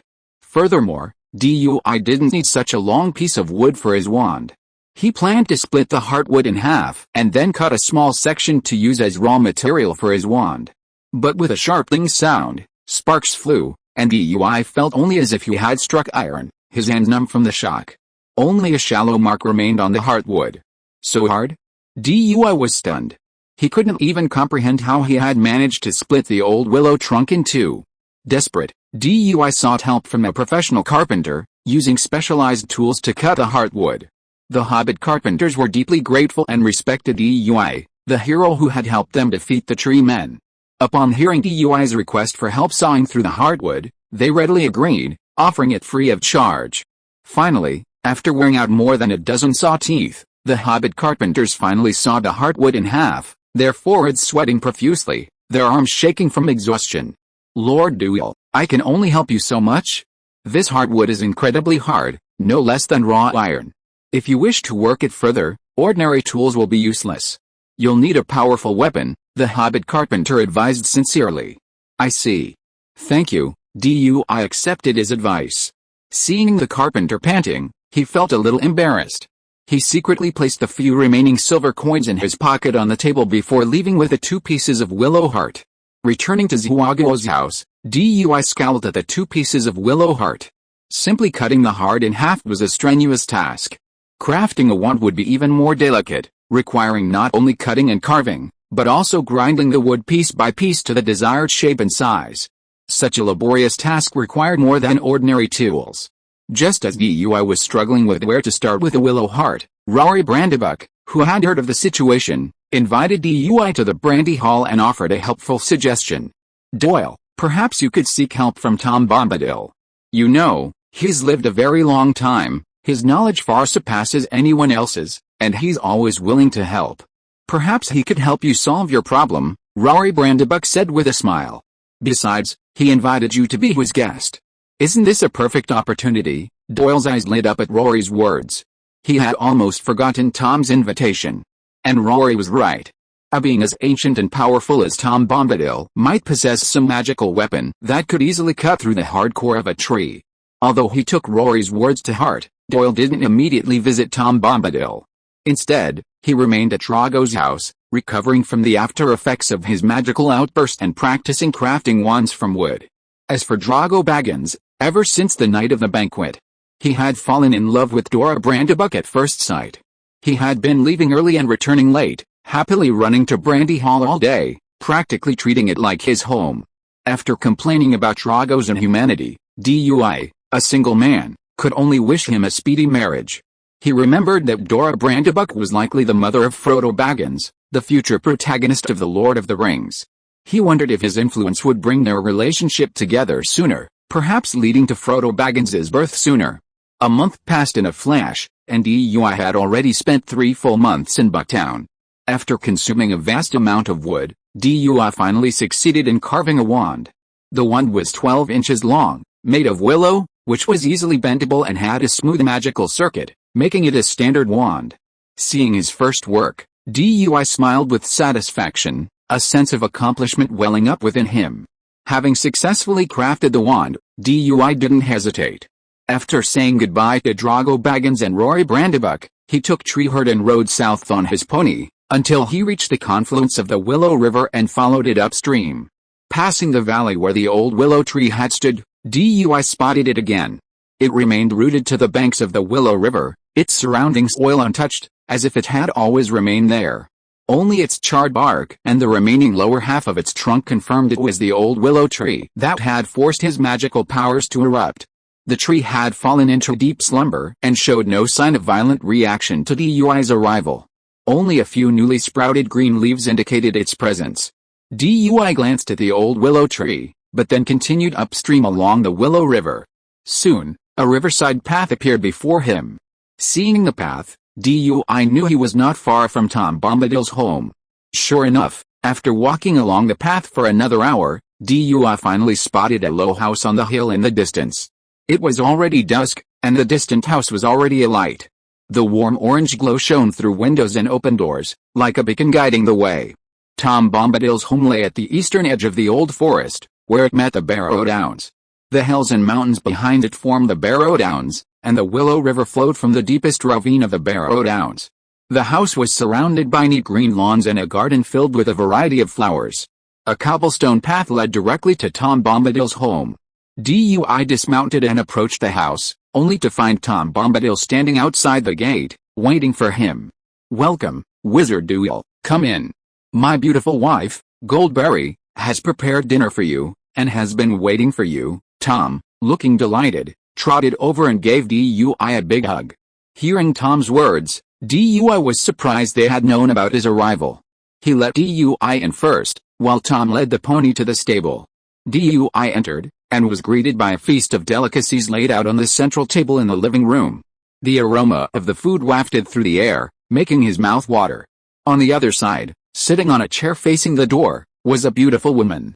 She had luxuriant, shoulder-length golden hair and wore an emerald green dress dotted with silver threads that shimmered like dewdrops. A golden belt cinched her waist. At her feet, clay pots were placed, filled with floating water lilies. Chapter 19, River Girl Goldberry. "Welcome, my good guest." The woman rose from her chair, stepped lightly over the clay basin at her feet, and ran towards him with a charming smile. "I am Goldberry, the River Maiden. Old Tom says a young wizard has come to the forest. We haven't had any guests here in ages. You must be starving.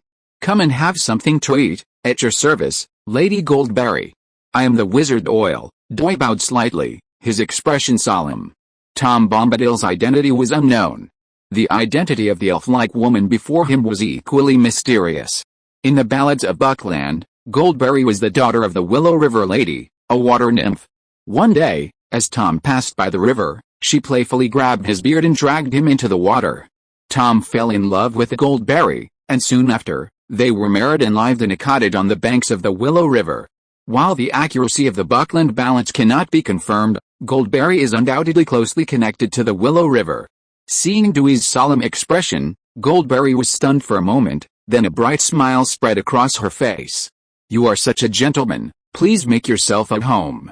This is Tom Bombadil's residence, and all friendly guests are welcome." Invited by Goldberry to sit at the table, Tom also walked in and introduced himself to Dewey with joy and pride. "Ah, it seems you have already met each other, but I still want to solemnly introduce you. This is my beautiful wife, Goldberry. She is my soulmate and the source of my joy. I can't imagine how dull life would be without her." Sitting beside Tom, Goldberry smiled gently, her eyes filled with love as she looked at her husband. She took his hand and said, "Oh, Tom, I love you too. I can't imagine how dark life would be without you." Watching the two of them express their affection without anyone else in sight, Dewey silently put down his sausage. He felt a little full. And a little too much? The couple, however, never forgot their guest, Dewey. They kept him fed with dog food and enthusiastically treated him to a variety of delicious dishes, until Dewey could no longer eat. Only then, with a touch of regret, did they stop adding more food. After dinner, it was time to chat. Tom, like a cheerful child, knew no sorrow, spoke in poetic tones of every tree, flower, and leaf he had seen. His descriptions made everything seem vibrant and full of color. Goldberry, on the other hand, was a perfect listener, always gazing at her husband with a gentle, attentive gaze, listening intently to his amusing stories. Dewey, caught up in this atmosphere, was unknowingly immersed. Vivid images resurfaced in his mind as Tom recounted his story. He seemed to witness the growth of a tree, the blooming of a flower, the withering of a leaf. He seemed to become one with the wind, a stone, a tree. In this state of awareness, Dewey's soul seemed to break free from its shackles, becoming purer and stronger. His mental strength surged, and his magical power grew at a rapid rate.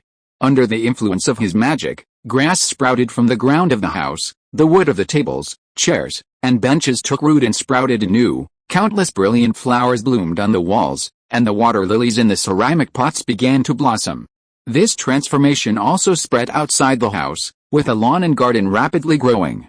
When Dewey emerged from this strange state, he was met with a scene like this. He seemed to be in a garden and green forest, surrounded by countless green plants.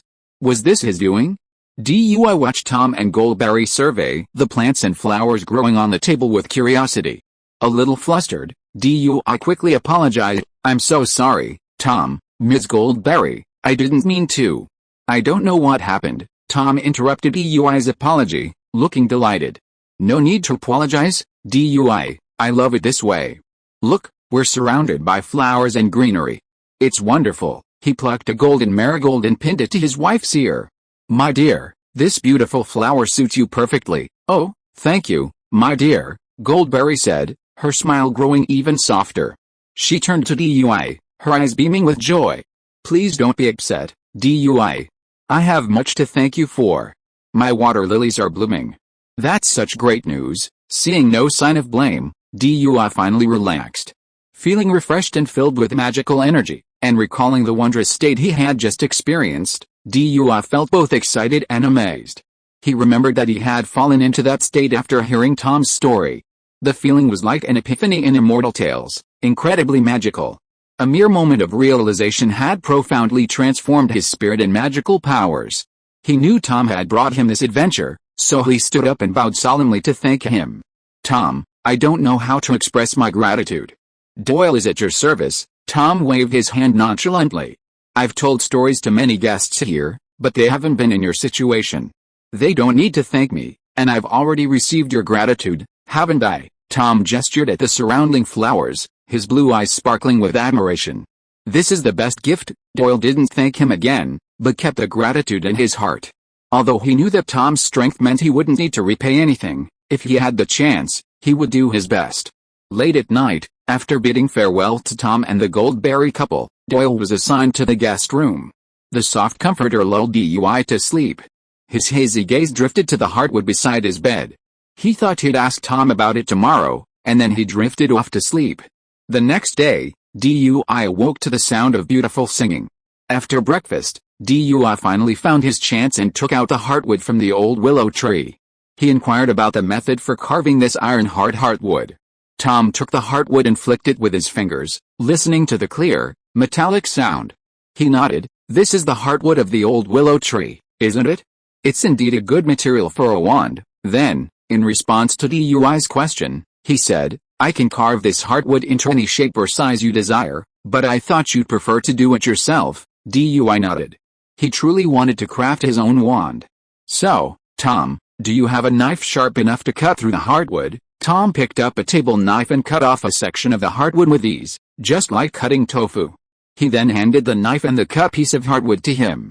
"It doesn't matter to me whether a knife is sharp or not, so I don't have any magic weapon you're looking for." Dui took the knife in surprise and used it to cut through the heartwood, only to find that it was just an ordinary knife. It couldn't even leave a mark on the heartwood. Well, he couldn't learn that skill. Dui was a little disappointed. Did he have to find a magic weapon to make a wand from the heartwood? "But if you're looking for a knife that can cut through the heartwood, I know a place that has it," Tom continued. Dui suddenly felt hopeful and asked, "Where's it?" Tom pointed to the mountain behind the house. "That's the Barrow Downs, where many Numeno rings are buried. I've seen the weapons they forge before. They can cut through iron like mud. They're truly divine weapons for humans. They should be able to help you. The only problem is, the Barrow Downs are invaded by dark forces and are overrun with wights.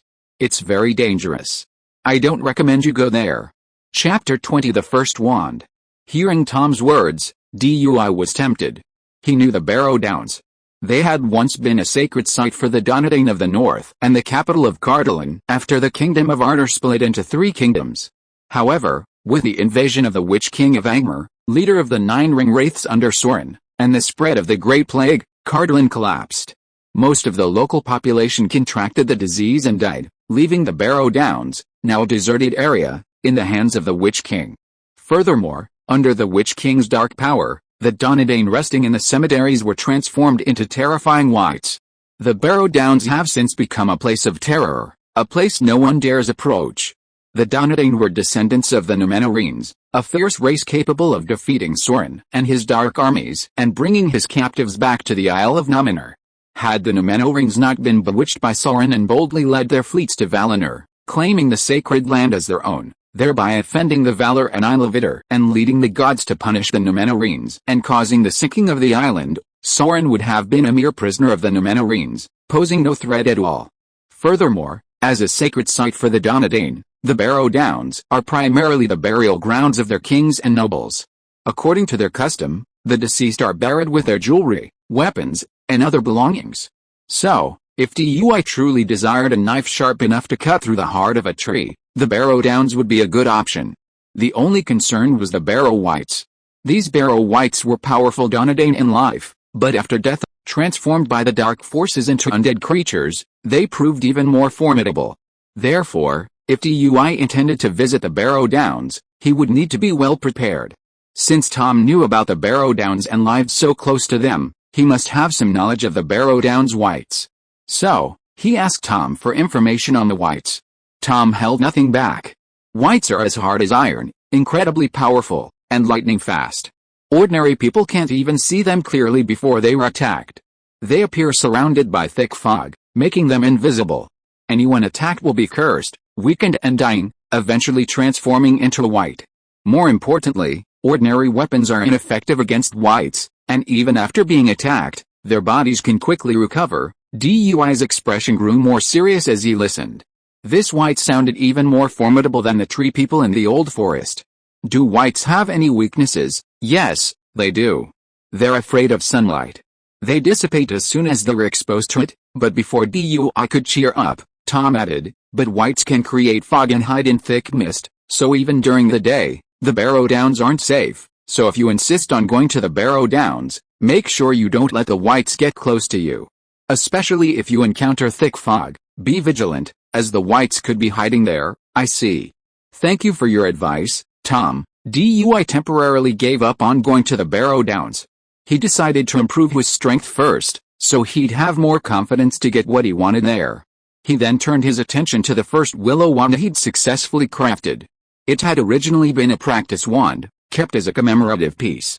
But since the Heartwood wand couldn't be made for the time being, he decided to finish this half-finished wand and use it as a replacement for the wand he needed most. A wand consists of two parts, the shaft and the core. Now that the shaft is complete, only the core remains. In the wizarding world, wand cores are often made from parts of magical animals. Ollivander, for example, favored dragon heartstrings, unicorn hair, and phoenix feathers. However, there are no such creatures as unicorns or phoenixes in Middle-earth. As for dragons, there is one in the Lonely Mountain.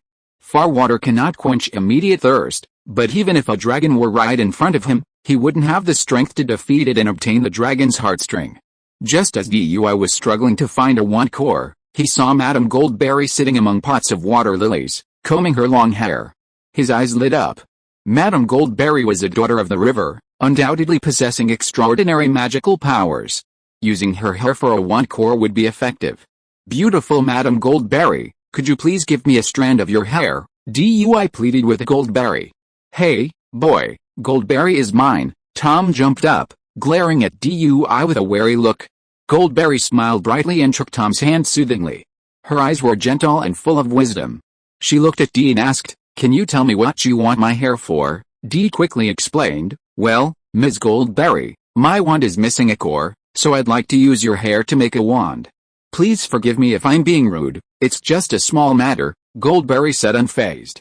She casually plucked a strand of golden hair and handed it to him, asking, "Is one enough? I'll pull out a few more if you need." "Enough. Enough," Dee said quickly. If he pulled any more, he felt like Tom would glare at him. Upon receiving Goldberry's hair, Dee could sense the magical power and the watery scent it held. Dee was delighted.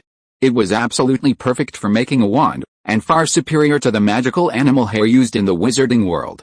"Hey, kid, Goldberry gave you a hair, so I'll give you a beard too." Tom, displeased that DUI had received a hair from his wife, immediately ripped off a strand of his beard, vowing to be his wife's perfect match. DUI hadn't expected such a pleasant surprise, and was overwhelmed with delight. He had no problem with Tom's beard. While Tom's identity was mysterious, he was undoubtedly powerful and ancient, and his beard naturally held a special quality. But before he could even begin to rejoice, he watched in astonishment as the beard quickly wrapped around Goldberry's hair, completely merging into a single, thicker strand of golden brown hair.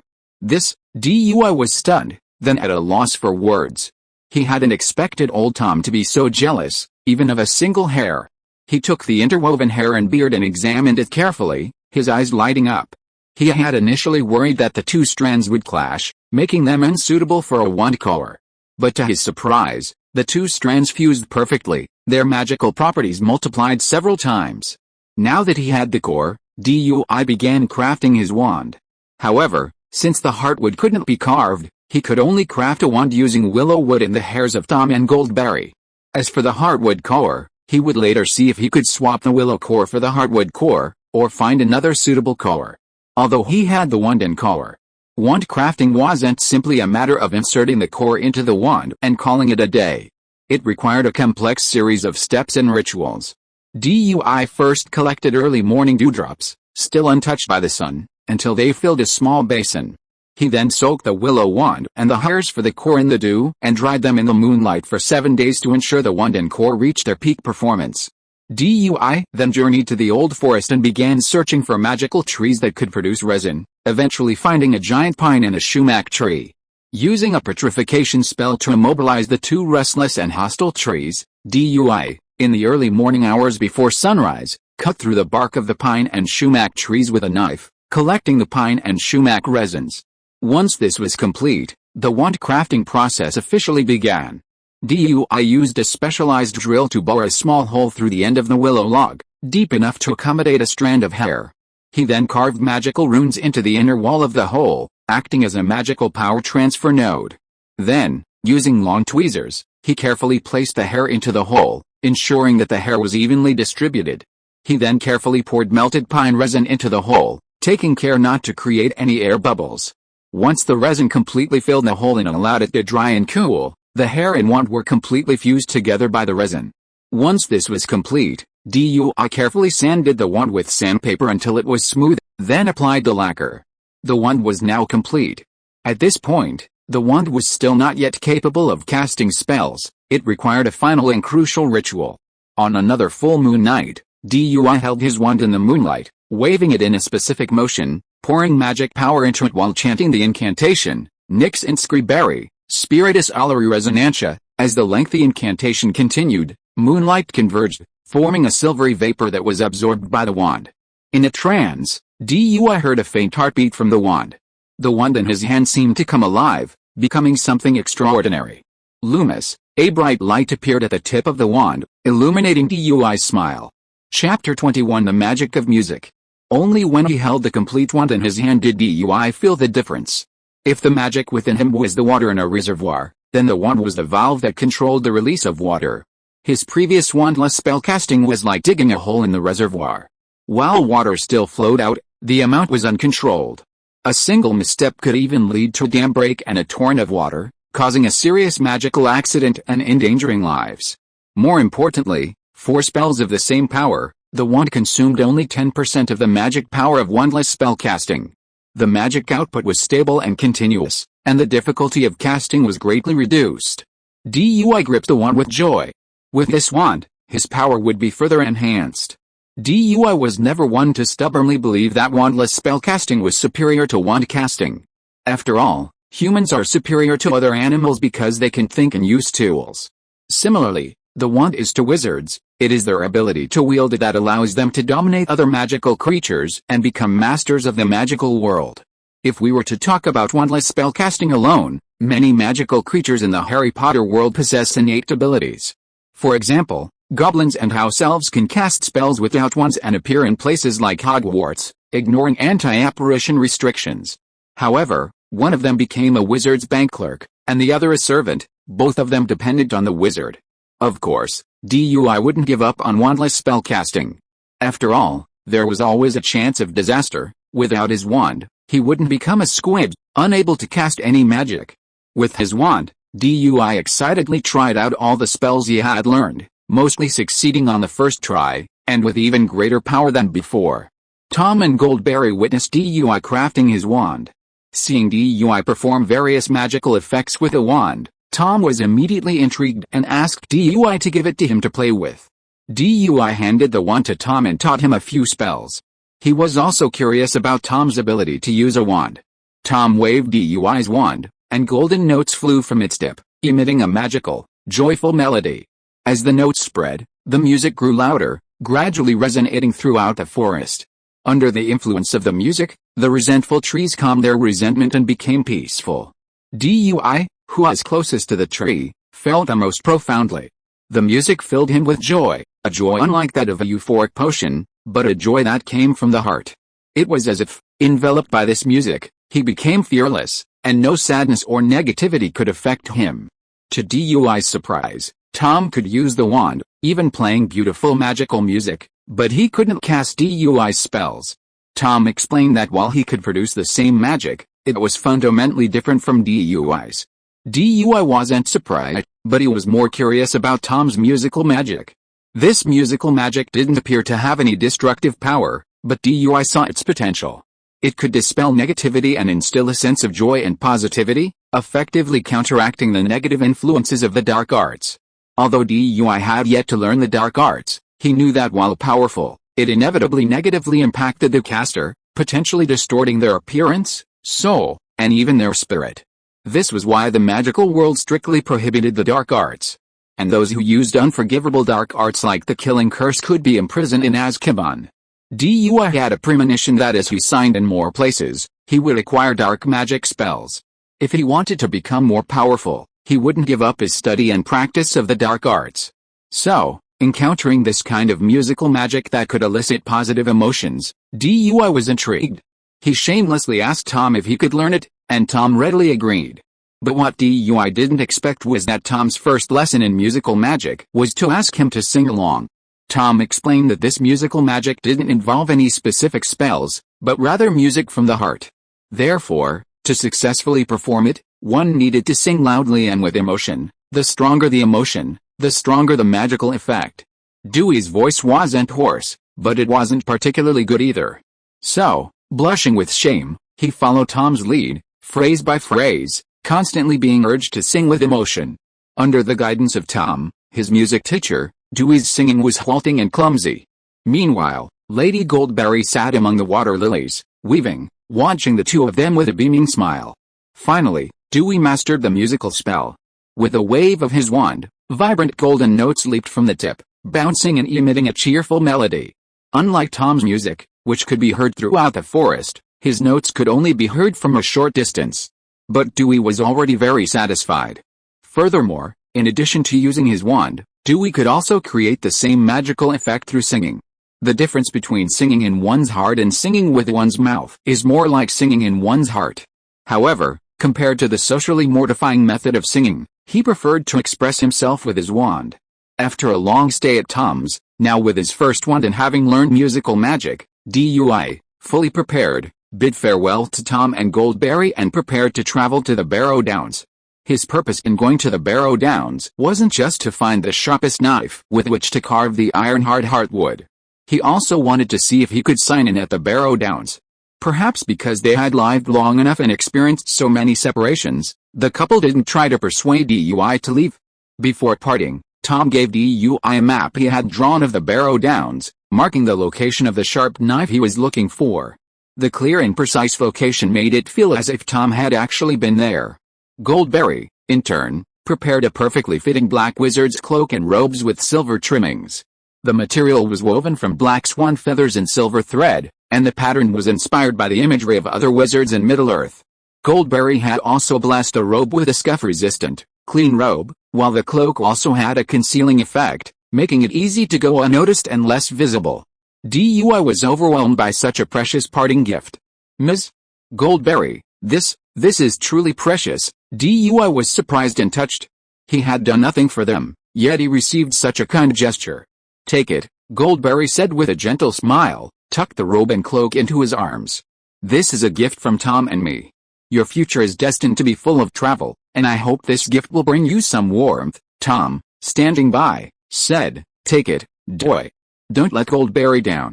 She spent days weaving this. Dewey finally accepted the gift and, persuaded by the two, immediately changed into the robe and cloak. Dewey had previously worn the same outfit he had worn when he traveled back in time, and it had only been thanks to the repairing spell that it hadn't been torn. Now that he was wearing new clothes, his whole demeanor had changed. Shrouded in a black cloak and robes, he looked very mysterious. He really looked like a true wizard. If you are listening to this novel on a channel other than Fanfic World, it means it was downloaded and re-uploaded without effort. We warmly invite you to visit our channel, Fanfic World. There you will find the original version of this story and many other novels of various genres. We look forward to seeing you dive into a world of incredible novels. Chapter 22, Ancient Barrow Mound. The Barrow Downs, nestled in the deepest valley of the Upper Willow River, Dewey followed a route on Tom's map and journeyed upstream until he reached this spot. This was the source of the Willow River, nestled deep within the Barrow Downs. Perhaps thanks to the presence of Goldberry, a supposed river deity, the source of the Willow River remained untainted by the dark forces of the Barrow Downs, instead becoming a single, unspoiled area. Arriving here, the Barrow Downs were not far away. Dewey rested briefly before leaving the valley and heading straight for the Barrow Downs. The Barrow Downs were perpetually shrouded in dark clouds, and the mountains were shrouded in mist. Even during the day, the mountains offered no sunlight, nor a single insect's chirp. Even though wights were less likely to appear during the day, Dewey remained vigilant. To avoid any unforeseen dangers, he had cast an ironclad charm on himself. With his wand, his ironclad charm became even more powerful, upgrading from an invisible shield to a comprehensive protective barrier, rendering him impervious to ordinary attacks. So, even if he stumbled upon the White's lair, he felt confident. The Barrow Downs were once the capital of Cardlin, the kingdom that followed the split of Arnor. Dewey traveled along the way, witnessing the ruins of the ancient city and vast rubble. In the Second Age, after the sinking of the island of Numenor, Elendil, One of the survivors journeyed to Middle-earth and founded the Kingdom of Arnor, also known as the North Kingdom, on the lands of Eriador. However, in 3rd Age 861, Arnor was divided into 3 kingdoms, Arthedain, Rhuideor, and Cardolan. The capital of Cardolan is now the Barrow Downs. In 3rd Age 1409, the Witch King of Angmar launched a full-scale attack on Arnor. The Cardolan prince was slain in the defense of the capital, and Cardolan was destroyed. Then, a great plague broke out, and the Barrow Downs became a lifeless, dead place. The Witch King of Angmar corrupted the land with dark power, transforming the tomb dwellers into his minions, the Barrow Wights, who now inhabit the Barrow Downs.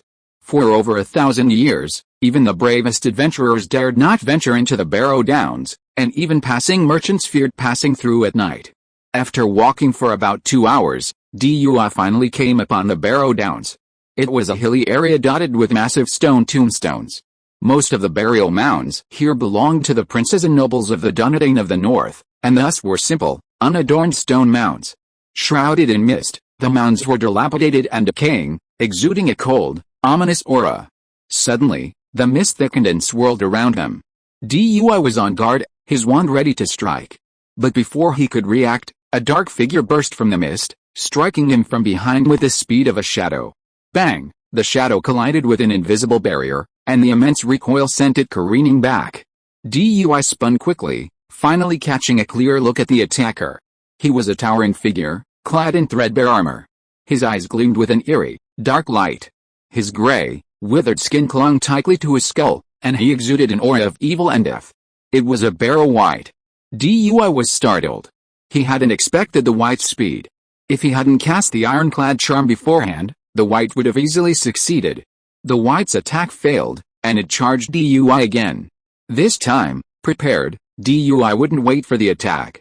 He raised his wand and swung the spell, Petrify All. The petrification spell struck the charging Wight, instantly turning it to stone and freezing it in place. Seeing the petrified Wight, Dui didn't hesitate. He wielded 2 bone-chopping knives and struck fiercely at the Wight's neck.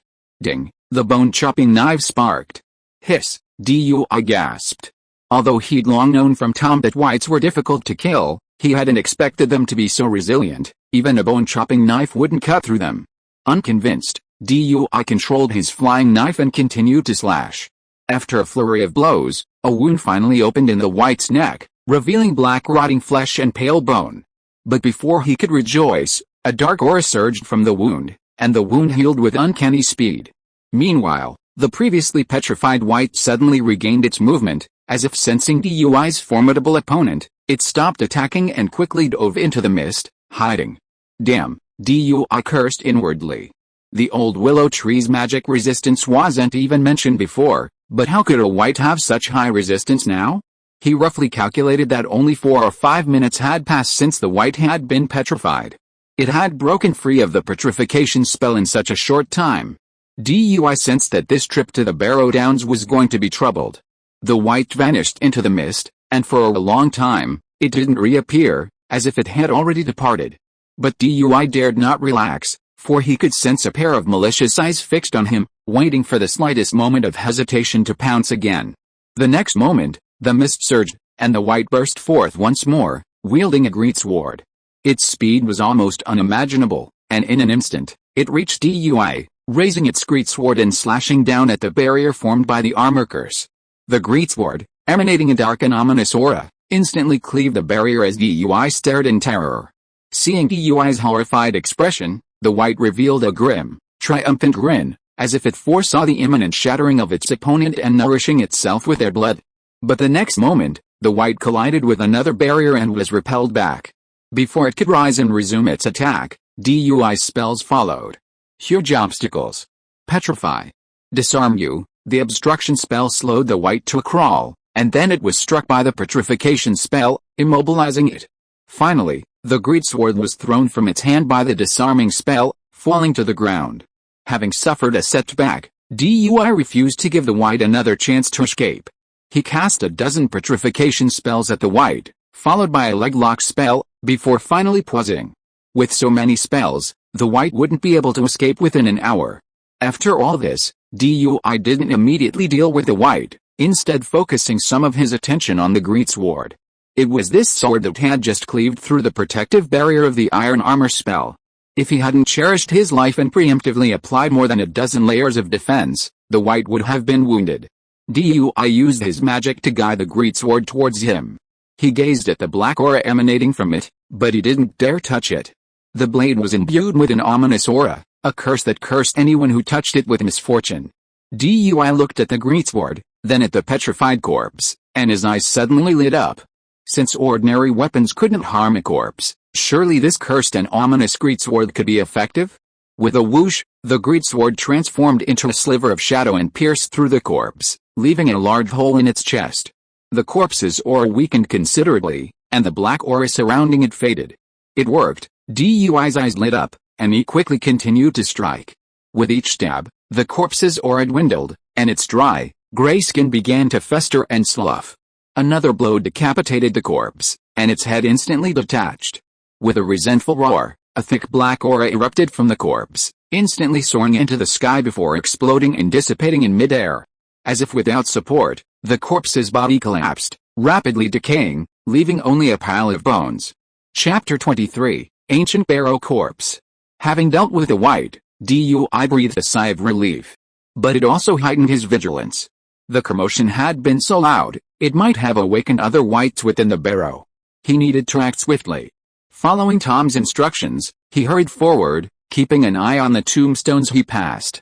The writing on the tombstones had been eroded beyond recognition, and Dui was on his way to find the tomb of a prince. He was the last prince of Cardolan, tragically killed in the defense of Angmar City and buried in the Barrow Downs. Tom said his tomb contained the sharp knife Dui sought. However, before Dui could find the prince's tomb, the system activated, Hogwarts sign-in system, locating the Barrow Downs. Sign in successfully. Congratulations on receiving the Dark Magic book Curses and Counter Curses. A book with a hideous, pain face painted on its cover appeared out of thin air. A dark magic book? Dui was startled. He hadn't expected to receive this upon signing in. But he couldn't bother looking through his dark magic book just yet. The fog around him suddenly grew thicker, accompanied by the sound of something breaking through the ground. Clearly, wights had emerged, and more than one. Uneasy, Dui cast a dozen layers of protection on himself, gripping his wand tightly as he watched for any wights that might burst from the fog. Meanwhile, the wight's greatsword hovered beside him, ready to pierce any enemy. The next moment, the fog swirled, a gust of wind blew, and a wight attacked first. As expected, it was repelled by the magical barrier, and before it even hit the ground, Dui cast a petrification spell. Before Dui could cast another spell, 3 more wights burst from the fog, each wielding a cursed and ominous greatsword. The wights were incredibly fast, reaching Dui in the blink of an eye, slicing through the magical barrier with a single blow, and attempting another attack. Petrification. Petrification. Petrification. Dui reacted quickly, unleashing a barrage of spells. But this time, the wights were clearly smarter. Aside from one petrified, the other 2 knew how to dodge, quickly avoiding the spell. But before either wight could find time to gloat, Dui's greatsword, controlled by Dui, vanished into a shadow and instantly pierced one of them. The wight paused, then was struck by Dui's spell, disarming the sword. The remaining wight couldn't escape, and the disarmed sword became Dui's most potent weapon. Surrounded by flying swords on 3 sides, it was instantly skewered by the 3 greatswords, ultimately falling to the rear of the other wights. After dispatching the final wight, Dui quickly cast several petrification spells on it and the others to prevent them from breaking free. Then, as he had done with the first wight, he used his own sword against its own, continuously chipping away at its health bar with his greatsword. Finally, accompanied by plumes of black energy rising into the sky, the wights collapsed helplessly, quickly reduced to a pile of bones. Dui gathered up several of the wights' greatswords, intending to expedite his search. However, upon noticing some jewelry buried with a wight, he paused and wrapped it in old clothing. He didn't touch the jewelry, for, like the greatswords, it carried a curse. After collecting the jewelry, Dui continued onward, finally stopping before reaching a tall, white marble mound. This should be it. Dui checked the map Tom had given him, which showed the location of the white marble mound. The inscription on the tombstone had been obscured by age, but its massive size still indicated the noble status of its occupant. The entrance to the mound was broken, blocked by rubble. Dui painstakingly cleared the debris, revealing the deep, dark cavern entrance. "Oh, I never thought I'd end up a tomb robber," Dui sighed, then resolutely entered the tomb. The passageway to the tomb was wide enough for a person to walk upright. Dui waved his wand, and a ball of light flew out from the tip of his wand, soaring in front of him and illuminating the entire passageway. 4 ancient white swords surrounded Dui, ready to strike any wight that might burst forth. The passageway was long and narrow, winding, and Dui walked for a while before finally reaching the tomb chamber. It was completely empty, save for a sarcophagus in the center. To Dui's surprise, he hadn't encountered any wight attacks since entering the tomb. This unusual situation didn't relax Dui, but instead heightened his vigilance. He examined the sarcophagus. Since he hadn't encountered any wights in the tomb chamber, the only possible hiding place was within it. Wingardium Leviosa, the lid of the sarcophagus slowly moved, giving the creature inside no chance to leap out. Dui immediately cast several petrifying spells into the cracks, ensuring that the creature inside couldn't move before completely removing the lid. Under the luminescent spell, the wight within the coffin revealed its face. Its features were hideous, its withered, decayed skin clinging to its skull. Its cold, bloodthirsty black eyes gleamed with an eerie light. Had Dewey not immobilized it with a petrification spell, it would have burst forth and attacked the moment the coffin was opened. Furthermore, this wight's attire was different from those he had seen before. It wore a silver, jeweled crown, adorned with precious jewelry, and a cold, greatsword rested upon its chest. Alice, even after death, there's no peace. What a poor creature, Dewey sympathized with the wight within. From what he knew, this wight was likely the last prince of Cardolan, slain in the defense of the city against the Witch King of Angmar, his body transformed into a wight by him. What a tragedy. Never mind, I'm a good man, so I'll free you, Dui said, unsheathing his greatsword before manipulating 5 ancient corpse swords and unleashing a powerful, heart-piercing attack. But just as Dui was about to finish off the corpse, a surge of dark energy erupted from it, instantly breaking free from the spell. Its eyes glowed red, blazing like hellfire, emanating an evil, negative energy that lured people into fear, despair, coma, and even death. The corpse's furious eyes fixed on Dui, and a cold, hoarse voice emanated from its throat. "Who are you? How dare you kill the servants of the Great Witch King?" Suffocated by the darkness, Dui felt a surge of negativity, and he was overcome by fear and despair, his ancient corpse swords teetering on the brink of collapse. Dui bit his tongue hard, the intense pain temporarily relieving him of his negative emotions. He then waved his wand in time with a rhythm of music, and golden notes burst forth from its tip, filling the tomb with joyful music. The joy brought by the musical magic instantly suppressed the negative energy emanating from the corpse demon. Taking advantage of the corpse demon's moment of shock, Dui unleashed his full power once again. Petrify, a blinding white light struck the corpse demon, turning it to stone once more. Without waiting for the demon to break free, 5 ancient corpse swords delivered a final blow, piercing the demon's head. A flicker of resentment flashed through the corpse demon's red eyes, then died completely, leaving only a cold voice echoing through the tomb. "I will remember you, wizard." The dark energy within the corpse demon dissipated, and its body instantly decayed into a pile of bones. Chapter 24 Curse and Countercurse. Dewey didn't take the wight's final words seriously. Who couldn't shout harsh words? He had also guessed that the one who had finally controlled the wight's words was the Witch King of Angmar, the leader of Sorin's 9 ring wraiths. Being targeted by the wight, Dewey felt no pressure, as he couldn't immediately confront him. Having dealt with the wight, it was time to collect the spoils.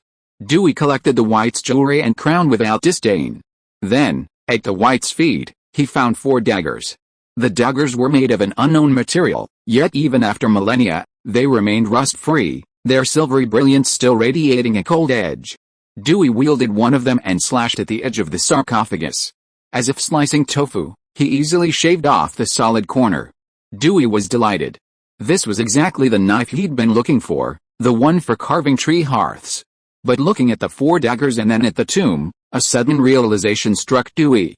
He remembered how the 4 future hobbits from the Lord of the Rings, after leaving Tom's home, had similarly encountered wights and been held captive within the tombs. In their desperate moments, they had summoned Tom to their rescue through singing, and had given them the 4 daggers from the tombs. Could it be that he had now preempted their chance?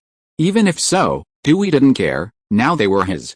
Having secured the items, Dewey didn't hesitate, turning and leaving the tomb. However, upon reaching the outside, Dewey gasped. Hundreds of wights swarmed outside, and at the first scent of life, they sprang towards Dewey. Dewey had no doubt this was the work of the Witch King of Angmar, who had awakened these wights with a clear intention of trapping him within the Barrow Downs. Dewey simply wanted to leave as quickly as possible and refused to entangle himself with the wights. Loomis, Dewey's wand blazed with a massive ball of light, so dazzling it illuminated the entire Barrow Downs. The wights stirred with a commotion. While the magical light wasn't as deadly to them as sunlight, their instinctive fear of light slowed their advance.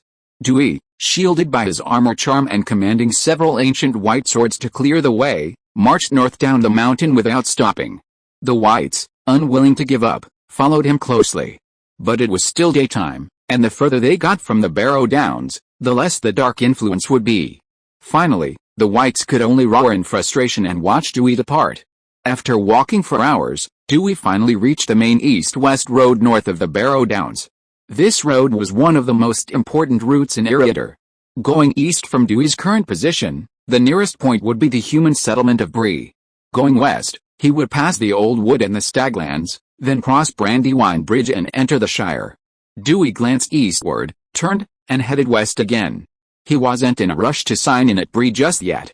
But first, he needed to let the items he had brought from the Barrow Downs dry in the sun. He laid out the 5 white swords, 4 daggers, and the jewelry in the cloth bag on the ground, where the sun could reach them. Under the sunlight, the curses and ominous powers carried by these items were purified, dissipating into wisps of black air. The daggers remained untouched, their sharp edges still gleaming silver in the sunlight. The jewelry seemed to have been washed clean, becoming even more dazzling. The only regret was that after being cleansed of the curse and ominous power, the 5 white swords had become worn and worn, losing their demon-slaying power. After the purification was complete, Dewey packed up his belongings and set out on his return journey. It had been over half a year since he had traveled to Middle-earth, and he was ready to return to Hobbiton. After so much time away, he wanted to return to where he had just arrived to rest. He also hadn't given Bilbo the large packet of tobacco he had bought him yet, so he didn't want to waste it. Of course, the most important thing was that the dwarf expedition to the Lonely Mountain was not far away. It was January 2941 of the Third Age. He remembered that this was the year Bilbo joined the Lonely Mountain Fellowship and officially embarked on his adventure. If he didn't want to miss out, he had to reunite with Bilbo before then. Dewey journeyed westward, summoning the magic book he had received at the Barrow Downs. Seeing the hideous, tormented face depicted on the cover, Dewey raised an eyebrow. It truly was a book of dark magic, the cover alone was terrifying, and his curiosity about its contents intensified. Dewey opened the book and perused it carefully. The more he read, the more astonished he became by the bloody and sinister contents. Curse magic is a type of dark magic. While not as fast-acting or powerful as other dark magic, it is the most sinister and irreversible.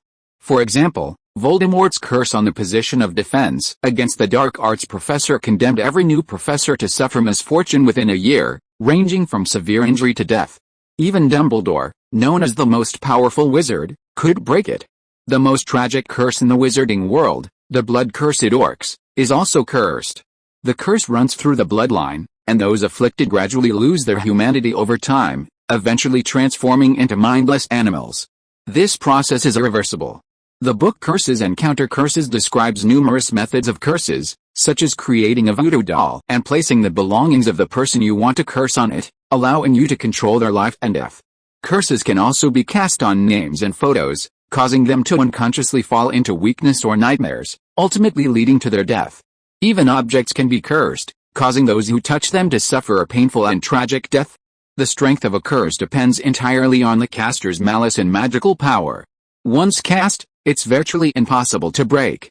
Therefore, curses are strictly prohibited in the wizarding world, and anyone caught committing one will be imprisoned for life in Azkaban. Closing the book, Dewey took a deep breath. It truly was the most wicked of black magic.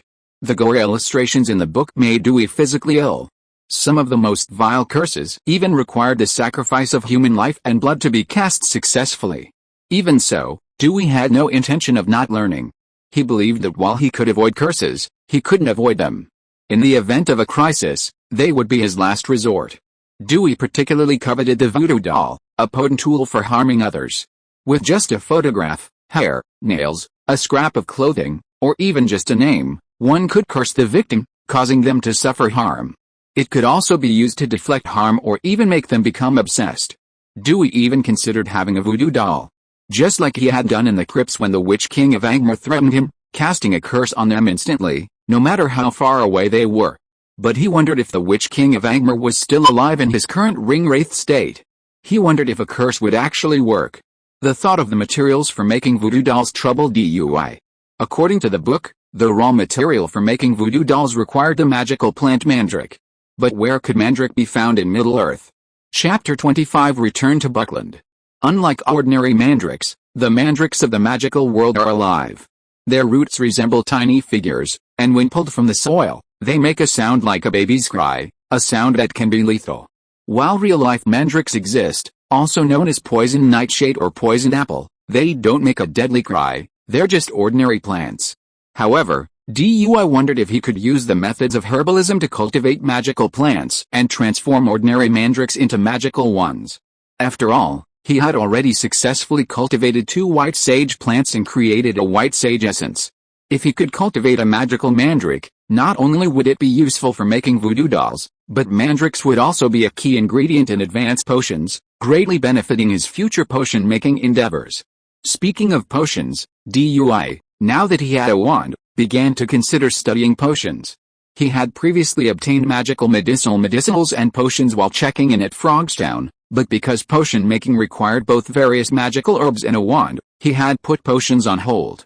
Potions, a required course at Hogwarts, is one of the most important and essential subjects in the wizarding world. Potions not only have the power to heal a variety of magical mishaps and possess irreplaceable healing properties, but also possess a variety of miraculous uses, such as the ability to transform into another person's Polyjuice potion, a potion for good luck, a potion for resurrecting the dead, and even an elixir of life. Dewey knew he would be signing in at various locations, potentially encountering dangers even greater than those of wights, and potions were essential for survival. So, in addition to finding mandrakes, Dewey also had the added task of gathering various potion ingredients. He also needed a cauldron for brewing potions. Following the East-West Avenue, Dewey passed the Old Forest and arrived at Brandywine Bridge. Dewey turned south. He needed to visit Buckland first, his carriage was still at Bilbo Baggins's. He also wanted to visit Rory Brandybuck to see if he could leverage the power of the Lord to gather some ingredients. Arriving at Drogo's house in Buckstown, Dewey knocked on the door. It opened, and Drogo peeked out, delighted to see Dewey. "Drogo. You're back," Dewey beamed. "It's been a month, and I'm glad to see you looking your best." After his surprise, Drogo surveyed Dewey's new look, his eyes widening. "Wow, Drogo, you look like a wizard now." "Thank you for the compliment," Dewey said, smiling broadly. The robe Goldberry had made for him was a perfect complement, durable, warm, and comfortable. More importantly, the cloak was blessed by the Goldberries, so passers-by would ignore him unless he chose to. Dewey had noticed this upon entering Buckland. After all, as the hero who had fought off the Tree Men of Oldwood, he was well known throughout Buckland. But upon entering the town, not a single hobbit had noticed his striking height. In a sense, Dewey's cloak functioned like an invisibility cloak. Of course, Dewey didn't believe it granted him unbridled freedom. The cloak's blessing was primarily intended to make him invisible, though he would still be noticed if he encountered someone of great determination or strength. Nevertheless, Dewey was deeply satisfied and grateful for Lady Goldberry's gift. Dewey then returned to live with Drogo's family. Under Drogo's expectant gaze, Dewey recounted his recent experiences. Upon hearing that Dewey had visited the Barrow Downs and encountered the Barrow Wights, the hobbit gasped. Though the Barrow Downs lay far from the Staglands, even Drogo had heard of their terrifying presence, and the Barrow Wights were even more terrified. But Dewey's courage to venture into the Barrow Downs alone and escape unscathed was unexpected, a fact that deepened Drogo's understanding of Dewey's abilities. "So these are the spoils you took from the Barrow Downs?" Drogo asked, stunned and adored, as he gazed upon the 5 white swords, 4 daggers, and a dazzling array of jewelry he had unearthed. Dee pushed the jewelry toward Drogo and said with a smile, "Pick one you like as a souvenir. As for the white swords, Such heavy swords were too much for a hobbit to handle, and even he would have struggled to lift them, making them unsuitable gifts. The 4 razor-sharp daggers, however, were forged by the Dunedain of the North to fight the Witch King of Angmar. Not only could they cut through iron with impenetrable force, but they were also engraved with spells capable of breaking the Witch King's spells. They were imbued with magical powers to combat evil, offering a stun effect against dark creatures like the ringwraiths. Dee naturally wouldn't give away such valuable daggers. They could be used to carve hardwood wands and could replace his 2 bone cleavers. Before acquiring powerful offensive magic, Dee's strongest attacking technique was to use his magic-controlled throwing knives. After all, the spells he now possessed were primarily defensive in nature. But with these 4 incredibly sharp daggers, his offensive power was incomparably greater. So, Dei discarded the 2 boning knives without hesitation. Zhouguo was flattered when Dei asked him to choose a piece of jewelry, but after Dei's repeated requests, he finally chose a brooch encrusted with a sapphire. After a short rest at Zhouguo's house, Dei went to the Brandy Hall to visit Rory Brandybuck. Zhouguo, naturally, followed him. He was now deeply in love with Dora Brandybuck and naturally wanted to be together all the time. Upon arriving at Brandy Hall, Rory Brandybuck greeted them warmly. "Welcome. Welcome back, our heroic wizard, Duel Trickster. I've been worried for a while now, and there's been no news since you left for Tom's house in Oldwood. I'm so glad you've returned safely." Duel's mouth twitched upon hearing the title. While the people of Middle-earth often accord titles to their names to honor their achievements, for example, Thorin Oakenshield wasn't his last name. It was because during the Battle of SYNOPSIS between the dwarves and the orcs, after Thorin's shield was shattered by the orc leader Azog, he used a piece of oak as a shield to block the attack and even cut off Azog's hand, successfully resisting the orc's attack. So, what the hell is this title of Trickster? Can't he have a better sounding title? For example, Tree Man Killer or Enemy of Huorn sound better than this Tree Feller. End of this chapter. Thank you so much for reading until the end. Don't forget to give it a like. Looking for more exclusive content and immediate access? Subscribe to our Patreon. Remember, every like, subscription or donation encourages us to continue. Thank you all. See you in the next video.